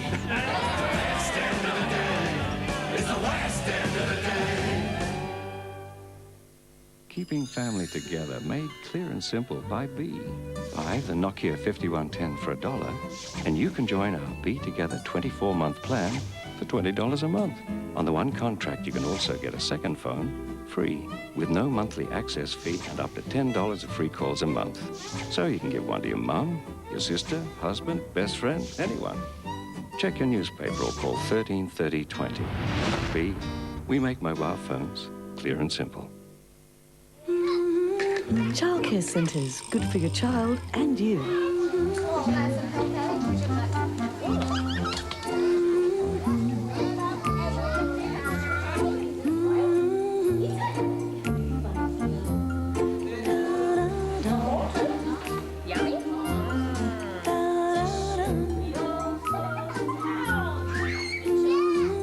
Childcare centres, working in partnership with families. Australian Rail Travel Centre gives you one of the great rail journeys of the world with this unbelievable 9-day holiday. Travel from Adelaide to Perth on the famous Indian Pacific and tour the highlights before flying to Broome for 3 nights. Then either fly or connect with the legendary Ghan to return home. This fantastic all-inclusive holiday starts from only $1,610 per person. There are other great rail journeys too, so call Australian Rail Travel Centre now on 8231 4366. Be one of the first to walk through the new Adelaide to Crafers highway tunnels. Tickets only through Bass are just $5 each, including booking fee. Free buses, courtesy of state government and Passenger Transport Board, will ferry all walkers to and from the tunnels. You also have a chance to win a new Mitsubishi Magna Executive V6 sedan. For bus travel details and Magna entry forms, see the advertiser. Organised by Rotary, supported by these organisations, with proceeds going to charity. The Mitsubishi Tunnels Walk, February 19th and 20th. Book at Bass. It's all about love. We met about 9 months ago. I went shopping and I got in the car and I bumped into him. Who was your driving instructor, Stevie Wonder? It's all about insecurities. Well, a sperm test involves testing your sperm. Is it kind, isn't it? Yeah, there was plenty, thank you.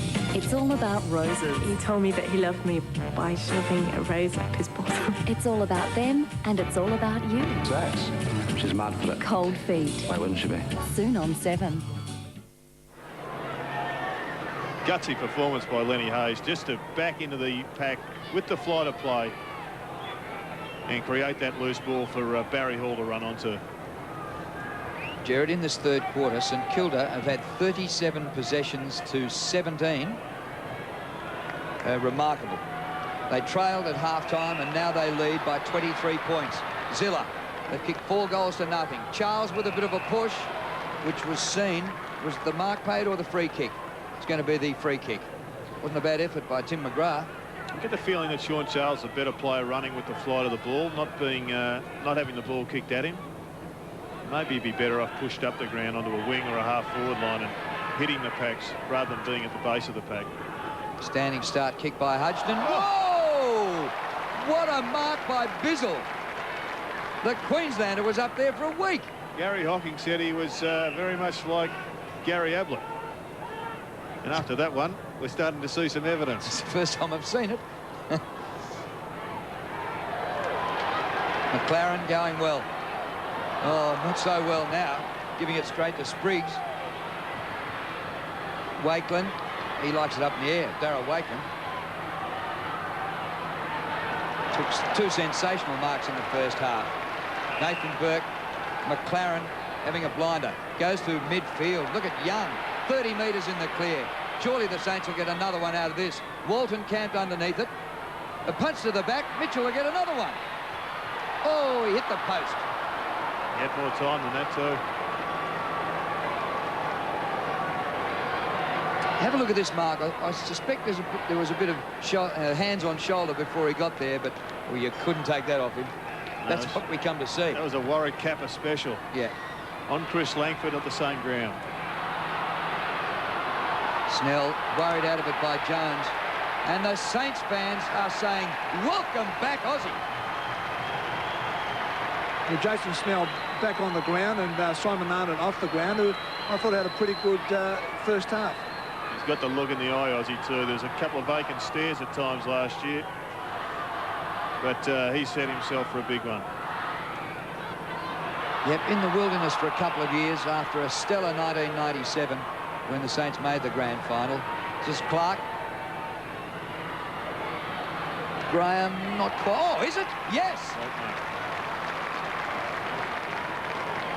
Phenomenal mark by Ben Graham. Well, they've kicked only 4 goals and he's got 3 of them. And he's a fullback. But he mightn't be a fullback this season. No, not for long, I don't think, Drew. They've been looking for someone to take the role of Gary Ablett for a few years now. No one with any success. Maybe it'll be Ben Graham. And that is just a beautiful, simple kicking style. Not a lot can go wrong with it.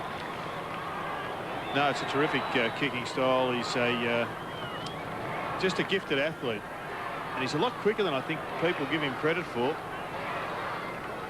If they can find another option at centre-half forward and rotate the 3 or 2 of them. If Jason Mooney can stay on the park or Cameron Mooney come up and do some good things, they'll be better than they look at the moment. And of course, Jerry got Stoneham to come back in the side. So you can put him up there as well. Yeah, Barry Stoneham, Dipper, he'll certainly give them another tall target up forward, although just got a feeling maybe a reserve ruckman coming off the bench and giving King a bit of a rest. Well, that stopped a run by the Saints. They'd kicked 4 goals in a row before Graham got that one. Graham has kicked 4 out of the Cats' 5 goals. Here they come again. King from a standing start. Graham in the contest. Did he get first touch? No, play on. Oh, he plays on and gets another one. Nighttime robbery. Well, I think he was a bit stiff not to get paid the mark, Joe. I think he put the fist on it and went up in the air, but it's irrelevant now because he's got 2 quick ones in a row. Stephen King getting involved in the play forward of the centre. That's what they're after. 2 bites, nearly stolen away. Should never have been able to get through there. And Matthew Carr is learning a few lessons here tonight.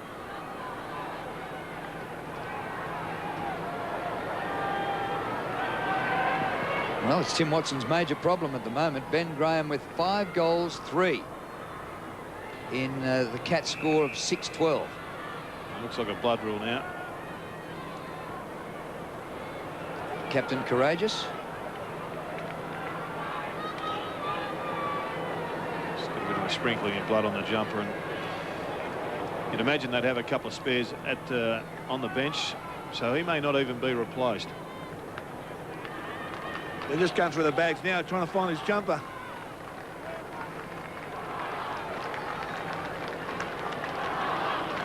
Well, the Saints looked like blowing this game away for a little while there when they kicked their 4 goals in a row. But a couple by Graham, and we have a real contest. That may have been the problem, Drew. The intensity may just have dropped off in those centre bounces, and then Geelong fire back with a couple of easy opportunities. And it was a bit more than just a splattering. He's got the old eye opened up, and he'll need a few stitches. So he has been replaced, and we get underway again. 2 straight kicks the difference. Thompson slides away a little hand pass. And that's a clever mark going in the same direction as the ball. And Stephen Baker replaced him, Drew. Young Baker. Baker getting his first run. Kicked by Corrigan. In the direction of Graham once more. It comes to Brown, who went without it. Carr, the hand pass away. Monkhorst, Wakeland. Kick smothered. It's on the Cats forward line. They've lifted in the last couple of minutes. It's just dived. Well, Hall's just dived on that ball, hasn't he? Luckily for him, he didn't take possession. Here's Baker on the ground. Here's the new boy, Spriggs. And did it get there? He's kicked it.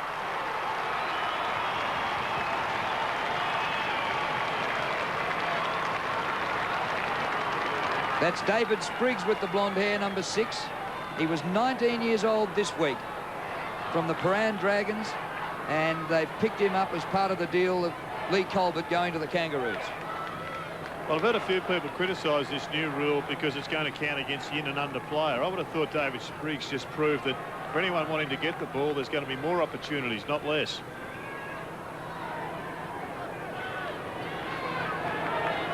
Well, it's been a strange game. The goals have come in groups, and Kilda started with the first 2, then Geelong got 2. Then St Kilda kicked 3, Geelong kicked 2, St Kilda kicked 4, and now the Cats have kicked the last 3. So it's a strange old game, and the upshot of that is it's 1 kick the difference. Steinfort getting out of trouble. And a chance here for the Cats once more from the kick by David Clark. Graham unselfishly giving it to Steinfort.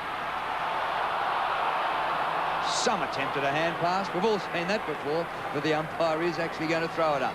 Chad Davis now on for the Saints, and Sean Charles off the ground, and Berkey will be back on very shortly as well. And wait till you see Chad Davis. Does he ever look like his father, Alan Davis? Free kick to Monkhorst. 60 plays 54. 7 minutes remaining in the 3rd quarter. Monkhorst, who played over 200 games with Collingwood, 205 before changing clubs to St Kilda. Tom Harley there. He's been on Barry Hall all night. And I must admit, Barry's been kept pretty quiet. He's kicked 1 goal. He was the leading goal kicker last year with 41. Shows plenty of promise, Tom Harley. Had a couple of good games last year, and was given a plenty of experience by the old coach in Gary Ayres. Brown thrown to the ground by Wojcinski. Sanderson goes back to Clark. His hurried kick. His father must have told him, you don't get much time in league football, and he did it then. Down goes Young.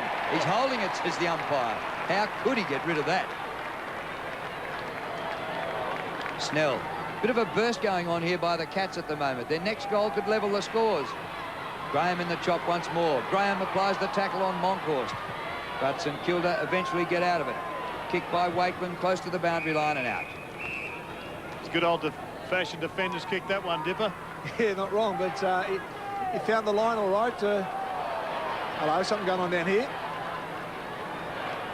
Matthew Young off the ground now for the Saints.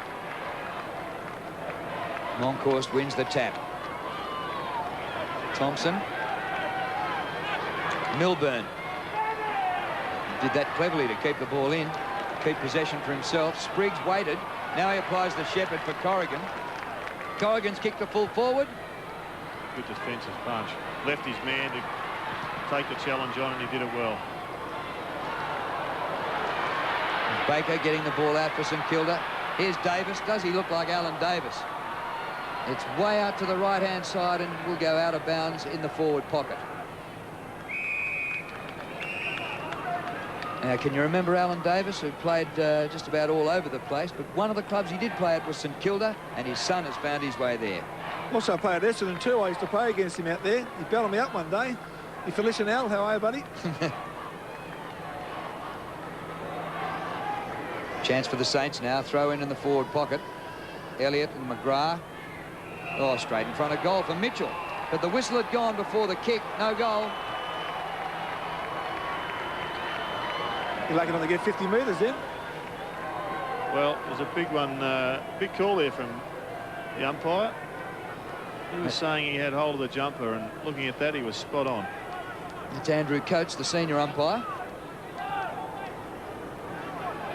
Just as you took a breath, you were about to give him a spray, weren't you? No, I didn't know. I didn't see it. But he's a mate of yours. He went to Ireland with you. Andrew Coates.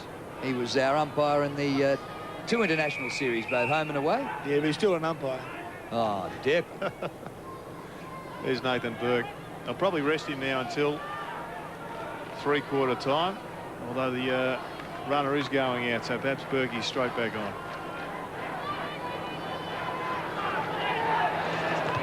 Zilla was quick. Well, Elliott was pushed down by McGrath.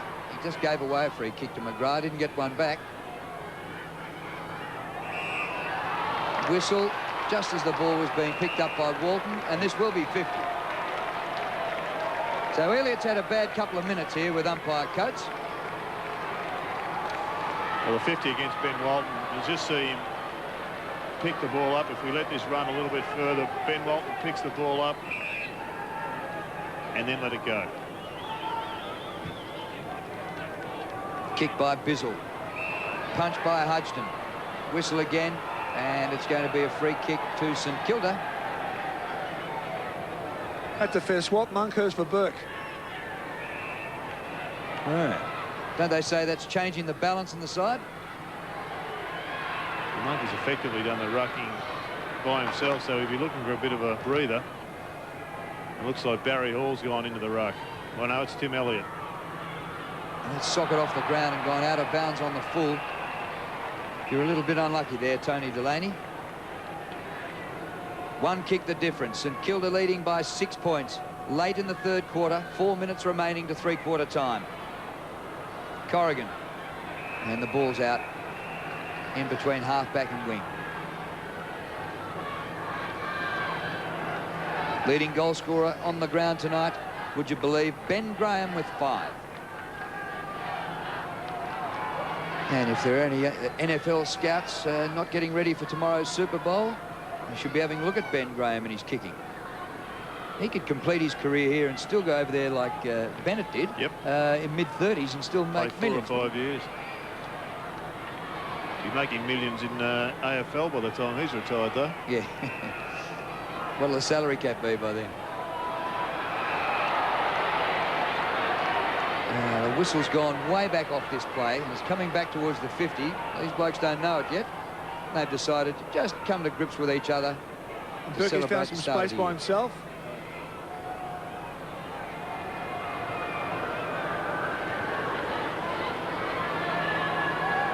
Walton.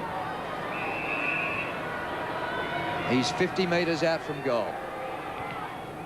It's high. It's pretty long. And just offline.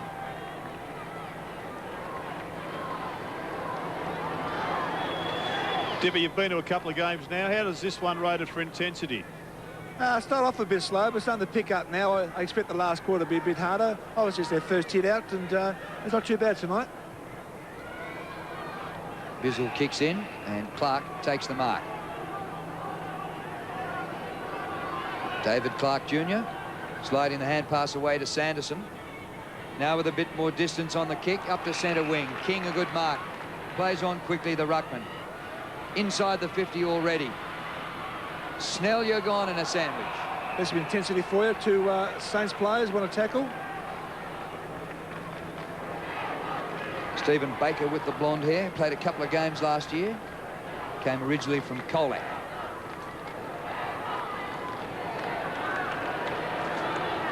Milburn on the turn. Edge of the goal square. Graham trying to punch down for a rover going past. Ronnie Burns not on the ground. Snell's there. Can't buy a goal tonight. Jason Snell. Riccardi.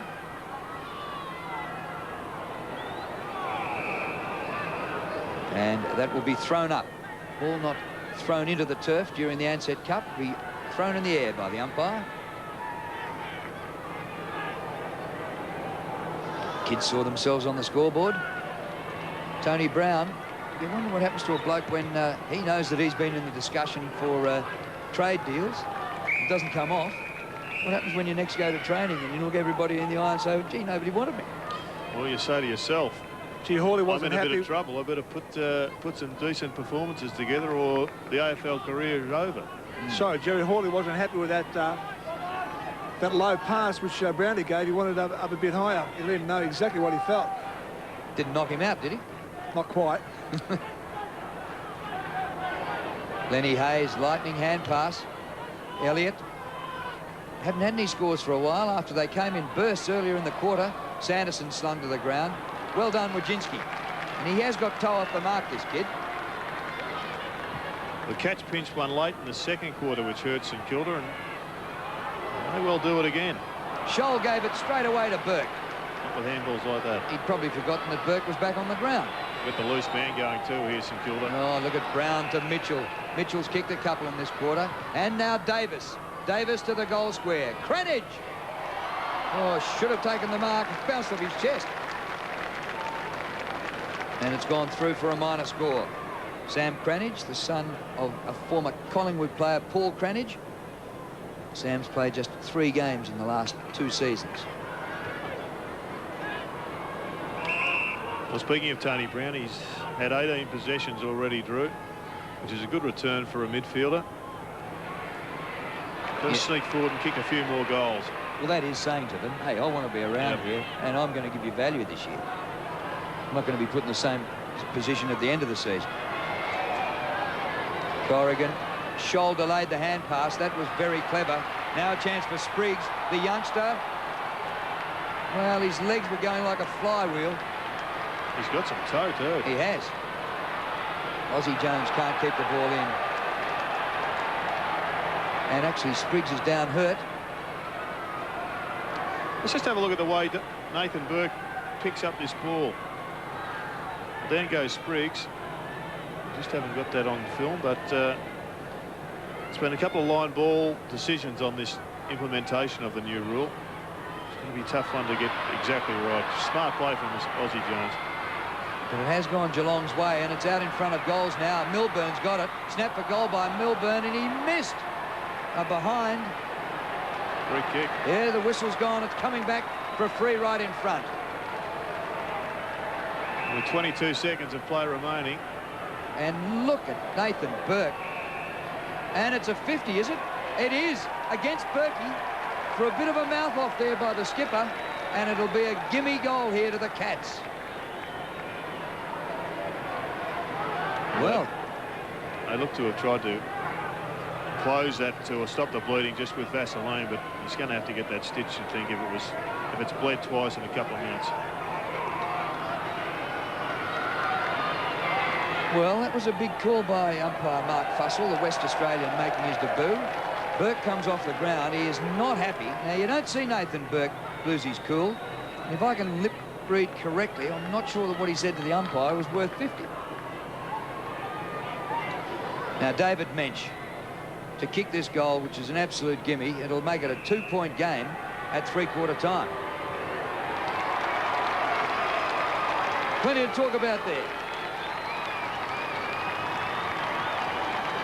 What do you have to say, Dipper? He just asked the reserve umpire to have a word with the field umpire there. A few other words, Gerard. Not very happy, as you mentioned before. It's very unusual to see Nathan Burke come off the ground with words like that. Well, if that's what the free kick was for, it was no wonder he was upset. Umpire may well have paid the push in the back of David Mensch. In fact, that's exactly what he paid it for. And Mensch, he's got a grin all over his face. Well, he hasn't raised a sweat tonight, just having a look at him. And Bergey's been flat out, and he's filthy. Just 14 seconds remaining in the term when we bounce it in the centre. Can anybody get another goal? Saints lead by 2 points. Great play, Bizzle. Magnificent football to Clark. They'll run out of time. Siren beats them just as the Cats go inside the 50. Well, what a final quarter we look like having here tonight at Waverley. Geelong, who were goalless in the first quarter, are now within 2 points at the last change.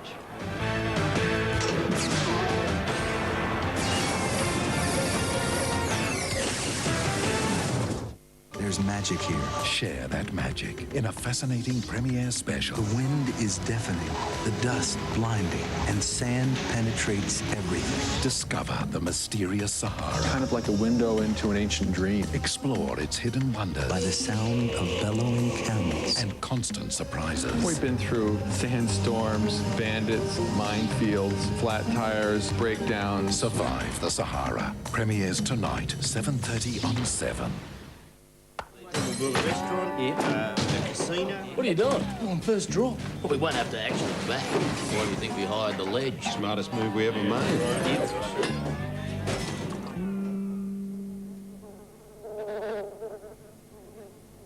Oh, no, it's a drinks break. You better set them up. Yeah, it's about that time. The best end of the day. Great knock, ledge. It's the west end of the day. Vincent Ronaldo and the partners of Adelaide's 8 hair machine salons can celebrate with a room full of national and international awards. South Australian Salon of the Year, 22 years in a row. Australian Salon of the Year, the last 4 years running. L'Oreal Colour Trophy winner. World Cup Oceania Award winner. Plus, the 1999 South Australian Employer of the Year. Hair Machine, Salon of the Year. You must remember this. On Valentine's Day, there's something very special about a gift from Shepherd's. Like this lovely padlock bracelet with 4 sparkling diamonds, now only $4.75. You'll love this. 5 diamonds, just $6.95. Or this stylish Longines watch, only $4.95. And don't forget this. The world will always welcome lovers. Shepherd's Jewelers. As time goes. For that unforgettable Valentine's Day. If you're thinking of selling your home, don't. At least not until you've read this. The First National Real Estate Home Sellers Guide can help you obtain the best possible price in the least amount of time. This easy-to-read guide covers everything you need to know, from selecting the right agent to preparing your property. And once you've sold your property, this booklet can also help you prepare for the move. So if you want the best result when selling your property, call now and we'll send you this free Home Sellers Guide. Cyclists. Now you see them, now you don't. Cyclists are often obscured by traffic or roadside objects, making them invisible to motorists. That's why it's important for motorists to be extra watchful, and for cyclists to wear light-coloured clothing and use lights after dark, because the sooner you're seen, the safer you are. So if you ride a bike, make sure you can be seen. And if you drive a car, watch for cyclists. Now you see them. Together, let's do the right thing and share the road. Be one of the first to walk through the new Adelaide to Crafers highway tunnels. Tickets only through Bass are just $5 each, including booking fee. Free buses, courtesy of state government and Passenger Transport Board, will ferry all walkers to and from the tunnels. You also have a chance to win a new Mitsubishi Magna Executive V6 sedan. For bus travel details and Magna entry forms, see the advertiser. Organised by Rotary, supported by these organisations, with proceeds going to charity. The Mitsubishi Tunnels Walk, February 19th and 20th. Book at Bass. Well, it was a bit slow for goal scoring early on.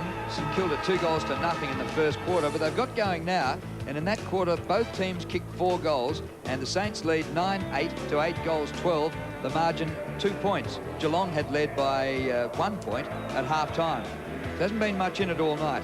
Nathan Burke back out there. It looks like just the Vaseline over the eye rather than any stitches. But they copped a 50-metre penalty, Drew. Did you think what he said warranted, or do you think it was a bit over-officious? Well, if I can lip read, I reckon what he said was absolutely nothing. And if that was a 50-metre for that, I might have missed the exact what he said, but if I've interpreted Berkey correctly, I reckon it's not worth 50, and it is a man's game after all. Well, we might find out from Dipper exactly what he said at some stage later on. But there's Bomber Thompson looking for his first victory, and if he is, he'll be the first debutant coach this weekend to come up with a win. Danny Frawley, of course, and Peter Swab both missed out, and they're in a pretty good position here at three-quarter time. Actually, the umpires are just next door to me, and they reckon they know what was said to the umpire, and I think I know what was said to the umpire, and we do disagree. Their lip reading of it was a bit different. It started with a different letter. Yeah. And I can't go any further, really. But actually, it's just not in Nathan Burke's nature, especially in that part of the ground. He's the captain of the side. And there's Jeff Geishan, who is the boss of the umpires this year. We may come back up on Jeff. There's Tim Watson. And maybe Jeff or Rowan Sawyers can indicate what letter it started with. Right, here's Dipper with Andy Collins. Yeah, thanks very much. One of the best part about being a boundary rider it's about talking to your ex-teammates. Now, assistant coach at St Kilda. Now, the boys lost their way there in the last quarter. Yeah, we just lost our way the last 10, 15 minutes. You know, that we just, unfortunately, were a bit unsettled with losing Skipper out of the back line, had to reshuffle our backs. Spriggs got into the ball. You know, he's a good young kid. You know, we knew that was going to happen. So we just got to readjust and focus them again. So we're looking forward to a big last quarter now. Got a very young side out there. What was the message there just from Timmy? Just the constant pressure that we've got to put on them and keep working hard. You know, we're really pleased the way we're going at the moment, particularly because we have a young side out there. Thanks for joining us, mate. Good luck. Dipper's had a great night tonight, interviewing all his mates. Here's a good play, Andy Collins. Don't worry about that. He was. Who do you reckon, Dipper? I'm going to stick with the Saints tonight. They just need a little bit more experience, but, you know, a very tight game here. Very hard to predict what's going to happen here in this last quarter. And, Gerard, the players would get to the stage where they might be a little bit tired. It's their first real hit out over a long period of time.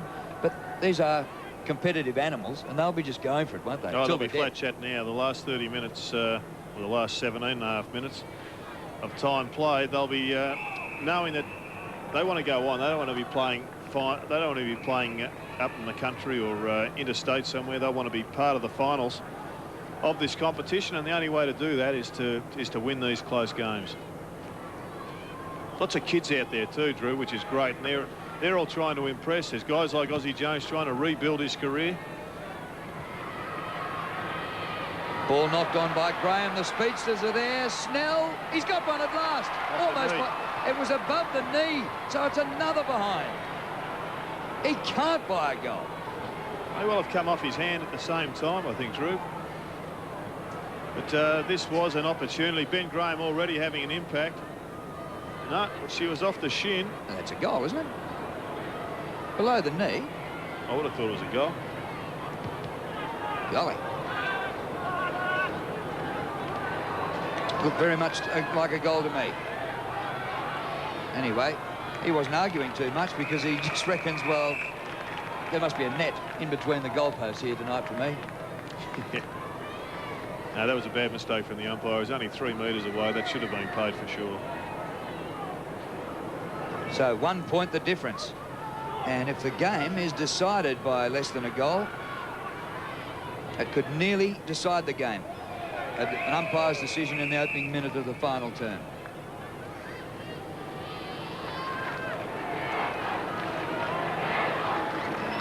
Let's have another look at it. And we'll come back to that shortly. Meanwhile, we're up near centre wing for a boundary throw-in. Nothing between these sides. Mensch leaves it for Spriggs. Thompson tries to go off the ground, and boy, oh boy, there was a player on the ball, Arnott, at the time. He got Arnott. Thompson. And a dive and the mark taken by Simpson, Hamish Simpson.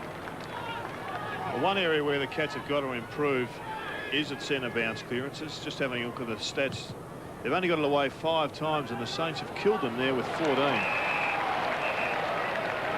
Mensch on the burst. Oh, this looks good. Graham. It still looks good for Graham. He's wide out in the pocket. Oh, who gets him? Burke. Well played, Berkey. Good contest. You've got to do something. Knock the ball clear, do something. Snell ridden into the ground. Oh, that was a great little 10 or 15 seconds.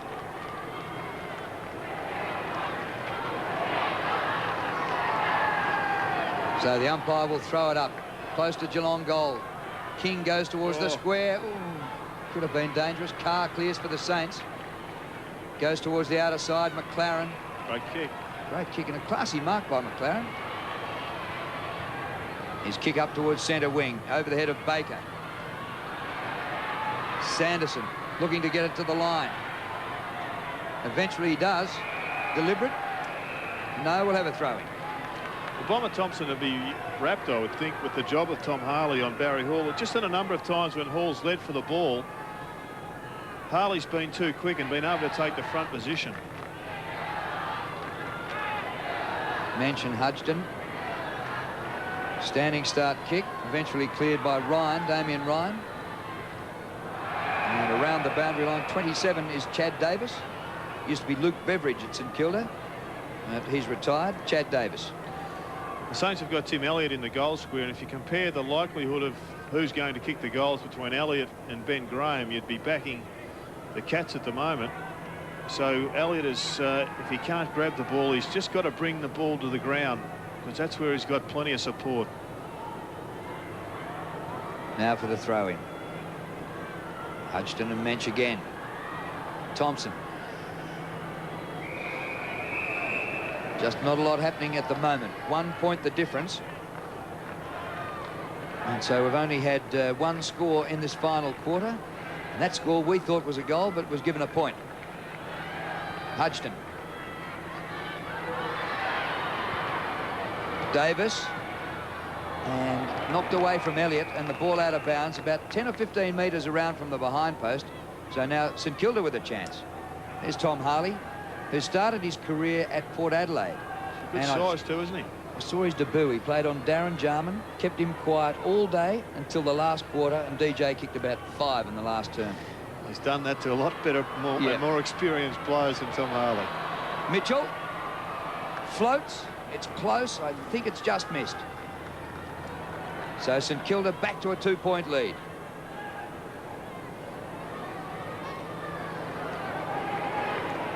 Yes, even though the competition is a round-robin competition and all sides will play 3 times in the first round, we still can't have any draws in the Ansett Cup. So if the scores are level at 3/4 time, we'll play extra time. Mitchell. Here's a chance for Elliott. Well done, Sanderson. Thompson! Oh, a poster! Well, how close is this game? The margin is 3 points. It could go either way. Yeah, like Riccardi too, Thompson's been in and out the game tonight. Gerard, sort of playing what in the centre tonight? Yeah, midfield role, Dipper, but he hasn't had anywhere near the amount of possessions that he normally does. Harley clears for the Cats. With a bouncing ball to centre wing. Oh, it leaves a path for King. The big fella picks it up well. Mensch. Back out wide. Scholl. Kick by Scholl. He gave it everything. Snell! Oh, he's dropped one. It's not his night. Burke Clever hands. Advantage. Carr, some sort of a handball. Don't know about that one. McLaren. And a shocking kick by McLaren. No, he meant that one, Drew. He's just going for touch. There's nothing on offer up in the middle of the ground. It would have been a pinpoint 30-metre pass. It was going to be marginal at best. I think he just took the option of just taking the throw in and letting everybody start again neutrally. Well, a shocking deliberate kick, let's put it that way. Now, are they having a dip now, these players? By G. Davis going through. Riccardi, run down by Zilla. Quick hands in the middle. It comes to Harley. Harley's kick with penetration. Burke in front. Plays on quickly to Ozzie Jones. He's got a bit of room. He can go for a bounce in front of the members. Ronnie Burns has got pace as well. Kick by Jones. Gets to the back to Thompson. Into Barry Hall. Hall might kick it himself. On the run. A raking kick, but offline. It was a wrong option all the way. He did exactly the right thing to drag the players, and he had two options in Thompson and Mitchell, who were on their own. They would have run in and just dribbled the ball across the line. Ozzie Jones in trouble down here. Looks like he's got cramp. He was on his hamstring, but no, it's just cramp. Should be all right. Yeah. Oh, yes, let's hope it's just cramp for Ozzie. He's up and off and running again. He heard the word, get him off. Yeah. Yeah, and he wants to play every single minute of this Ansett Cup that he can to run himself back into form. Through the middle, Milburn. He's been good late in the quarter, Bergie. Yeah, he sure has. Cut eye and all. Cleared by Jones. Not sure that's the thing you want to do most if you've got the cramp, to get the kick within a minute. Oh, here's a chance for the Cats. Milburn takes the mark about 49 metres out.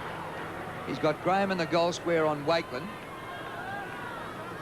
He certainly heard those words, get him off the ground quickly. He stood straight up and went for that ball. So could Milburn dob this one and put the Cats in front? They trail by 4 points. Midway through the last quarter. He's kicked it. Oh, another poster. There's centimetres in this game. So both sides could lament their bad luck at the moment.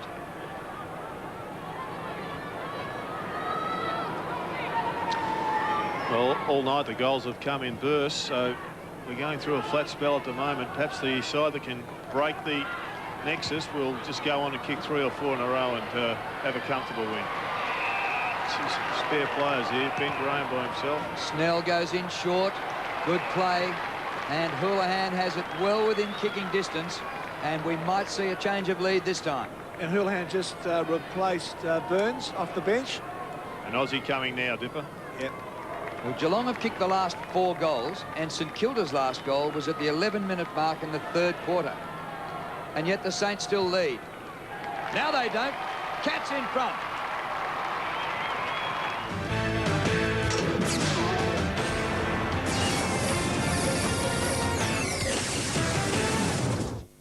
Glittering night of lavish entertainment from the Adelaide Convention Centre, including live performances by Bachelor Girl and Alicia Rome. The Advertiser Channel 7 Sports Star of the Year Awards, proudly presented by RAA Insurance. Thursday night, 8:30 on 7.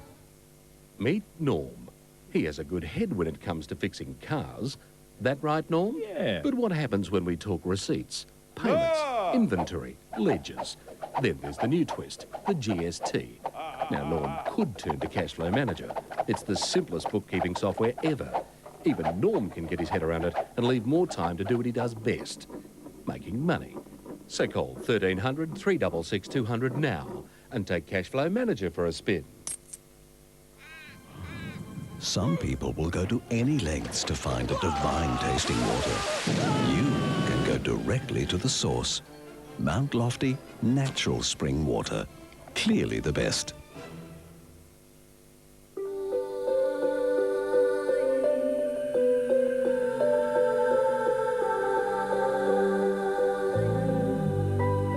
As we go through life, we gain experience with every passing year.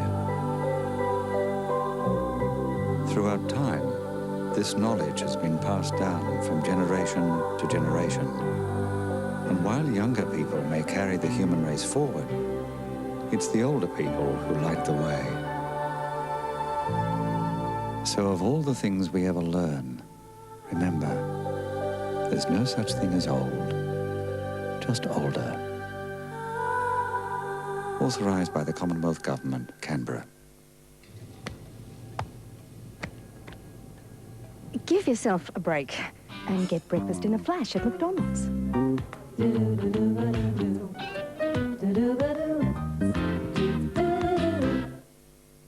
If the GST is putting your bookkeeping in a spin, it's time you turn to Cashflow Manager. Phone 1300 366 200 now. They're waiting to take your call. Saints have lost the lead. Tim Watson looking at his options. That's the first goal in this final term, and it's taken nearly 11 minutes. King gets it down, but the Saints get it. Begley slides the ball across to Beetham. St Kilda want a rover here. Corrigan for the Cats. Great pressure by Thompson. It spills to Mitchell. Begley. Zilla. Davis couldn't bring it down. Riccardi leads the race. Defensive 50 for the Cats. Along the ground, clever kick. That was a prettier deliberate kick out of bounds than the last one. The Saints desperately trying to find somebody who can take a mark in their forward line above their head in a pack situation, because as it gets more tight as the players are getting to that stage now, they're just going to be just bombing the ball up at the top of the square. Aussie Jones has had a big night, 24 possessions, so no wonder he's a bit sore on the calves. Spriggs slides the hand pass away. Corrigan up towards centre half forward. Oh, good defensive mark. Excellent mark taken by Carr. Matthew Carr out wide to McLaren. Short, Davis.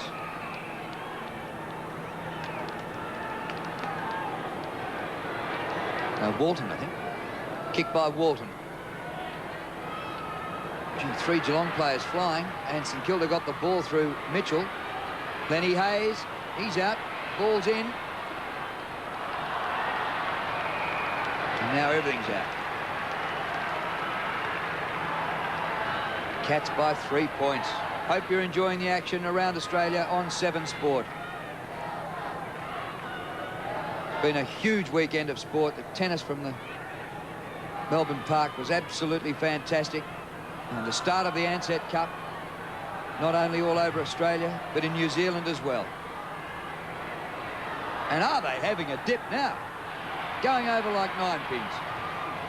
Elliott in a hurry. Out wide towards the pocket.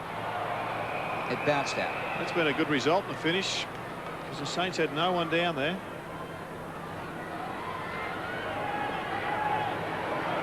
Maybe it wouldn't hurt to get Barry Hall to push down into the goal square, because he's not really having an impact at centre half forward. Now the umpire off the play has seen blood on Corrigan, and so Corrigan will have to leave the ground.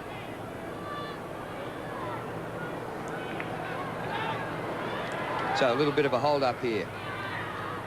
Well, at this stage, you know, you're really trying to win the game, or are you trying for your youngsters to step up into a pressure situation and give them something they mightn't have seen before? Oh, I think all of that, Drew, but at the end of the day, both sides finished poorly last year, and they'd be desperate for a victory.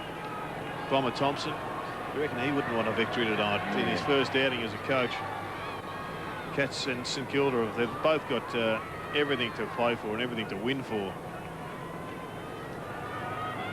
Interesting on those stats we had before, how Bomber used the interchange bench far more than Tim Watson, certainly in the first half.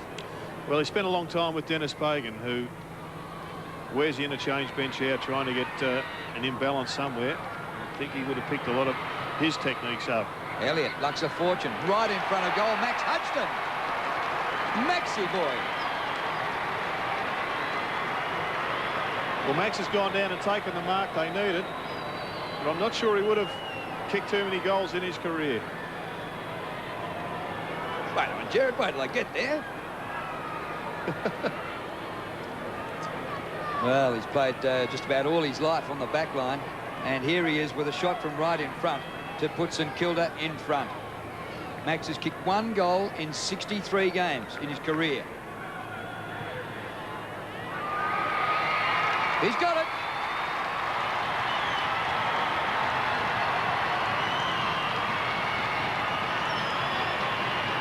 Well,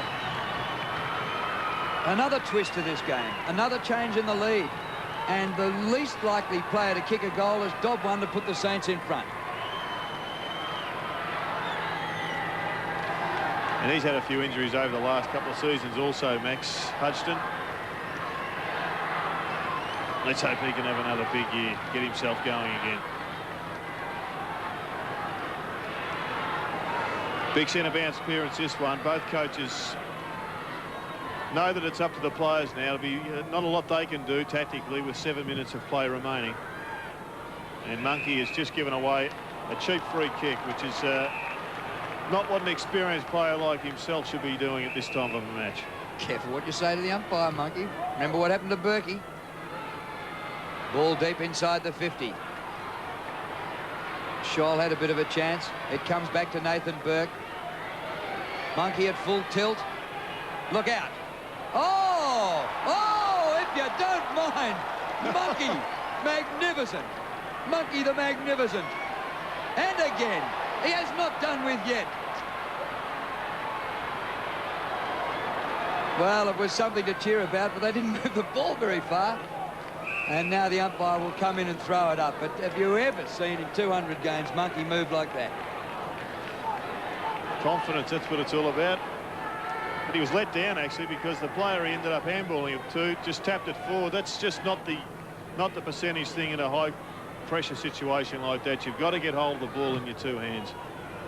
A hurried kick like that, and all of a sudden the ball's gone 35 metres for Bizzle to take the mark. Now it's Houlihan just outside the 50. Houlihan in short. Graham under pressure from Wakeland, couldn't take the mark. Spriggs is there for the Cats. Knock on. Wakeland comes out wide. Hurried kick there by Zilla. Now a chance for Milburn. 3 points the margin, St Kilda in front. 6 minutes on the clock at Waverley. Sanderson. Mensch. He's got it. David Mensch virtually right in front, 25 metres out. Well, at the end of the day, no matter who wins, Drew, I think both supporters would be pleased with what they've seen. Lots of experienced players out, but what's on show at the moment is that next level of player for both teams has improved significantly over the summer. Mensch to put the Cats in front again. He's done it. And, Jared, that may be just a little bit of deja vu for David Mensch, because remember last year he kicked the goal against Collingwood that snapped Geelong out of a 9-game losing streak. That was him. Yes, it's spot on, Drew. He had a great year last year, David Mensch, although, like a lot of his teammates, just a little bit quiet in the middle patch, but it was him that put them in front in that vital moment. There was 2 against 1 situation. Nobody took the body of Mensch. They had to jump into him.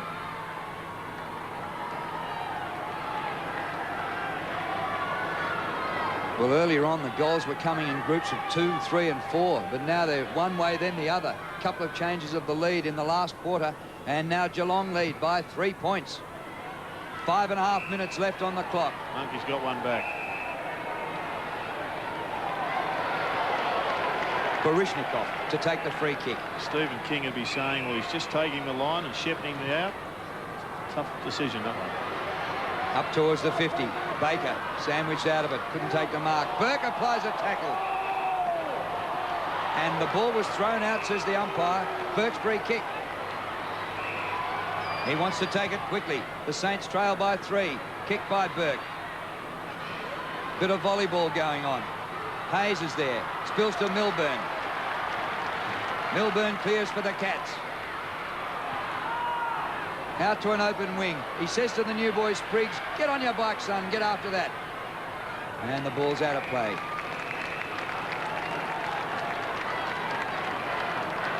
David Spriggs, second round draft pick.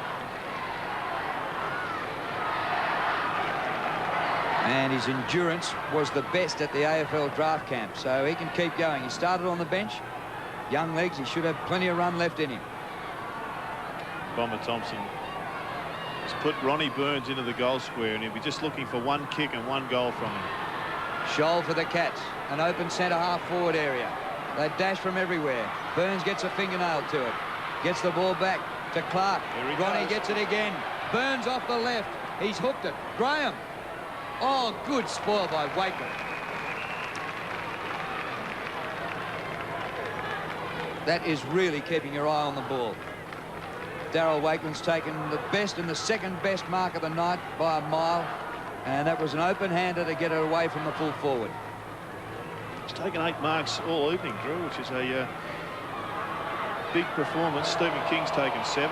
He's next. And this will be a free kick to St Kilda. They want to take it quickly. They're behind on the scoreboard. Begley takes it. And they're away through McLaren. 4 minutes remaining. We can't have a draw here. If the scores are level at full time, we'll play extra time. Although with a 3-point margin, it's a bit hard to see how the scores are going to be level. Scholl.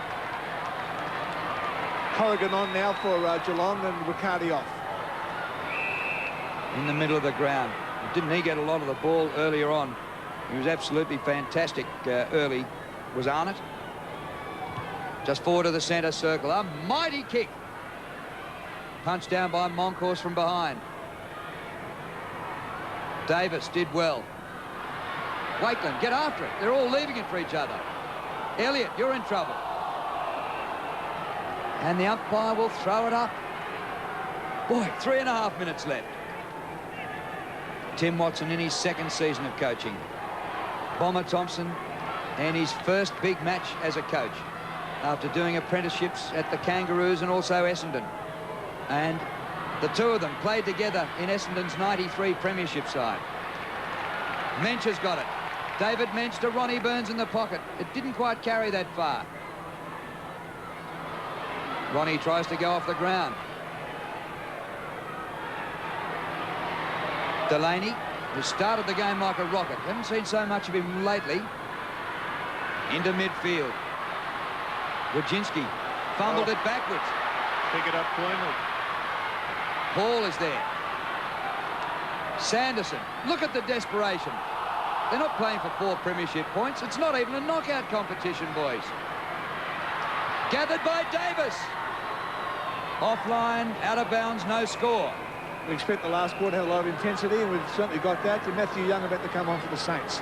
And isn't it amazing, Dipper, how much better the players are keeping their feet, knowing that that new rule will ping them if they go to ground and pick up the ball. Yeah, very good by the players tonight. Just getting the ball moving, getting in front of them.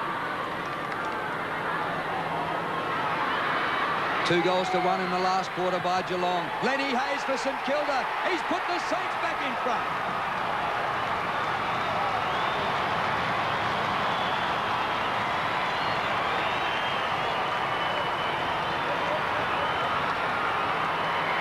Oh, it's an exciting finish. Good work here from Elliott. He's taken the ball and just laid it off. I'm not sure if he was giving it to Lenny Hayes, but he's a smart flyer. He's a real smart flyer, and a lot of people questioned why the Swans didn't take him up in Sydney. He's been good for the Saints. So another change of the lead. St Kilda by 3 points with 2.25 minutes left on the clock. Still time for the Cats to pinch it. What a game. Burke with the outside of his boot. Out towards centre wing. A race on for the ball. You've got to get Aussie back on the ground if he can possibly do it. If he can run at all. That was Begley getting the ball down the line. Burke followed up. Well done. Zilla might have been leg. No whistle. I think the danger man for the Saints would be Ronnie Burns. Milburn's got it. Hand pass on the bounce to Houlihan. Open forward line or in midfield down the corridor. Snell, he's had a shocking night in front of goal. Scholl followed up. Oh, what a smother. Magnificent smother by Baker. Well, Stephen Baker, a Fantastic, two-gamer. Drew. Absolutely fantastic. Seeing a young player do that. And Ozzie Jones on now, and Thompson off, and Riccardi's following Ozzie Jones as well. So a lot of changes down here at the boundary line. But Dipper, that Sparta, that was just that was the stuff that wins football matches, wins premierships. Drew, fantastic.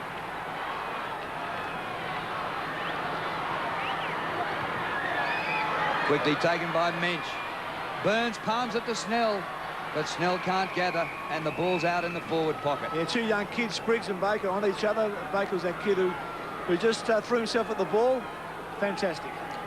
Well, we saw Byron Pickett do one here Friday, Dipper, that I thought was the best spur that we'd see for the year, but he's now got a challenger. Kid from Colac, Stephen Baker. Gee, might take over the mantle from Craig Spence, is the most famous product from Colac. This is Tony Delaney. Delaney towards the outer side. He had no one to kick it to. He wants it to get over the line. Snell keeps it in.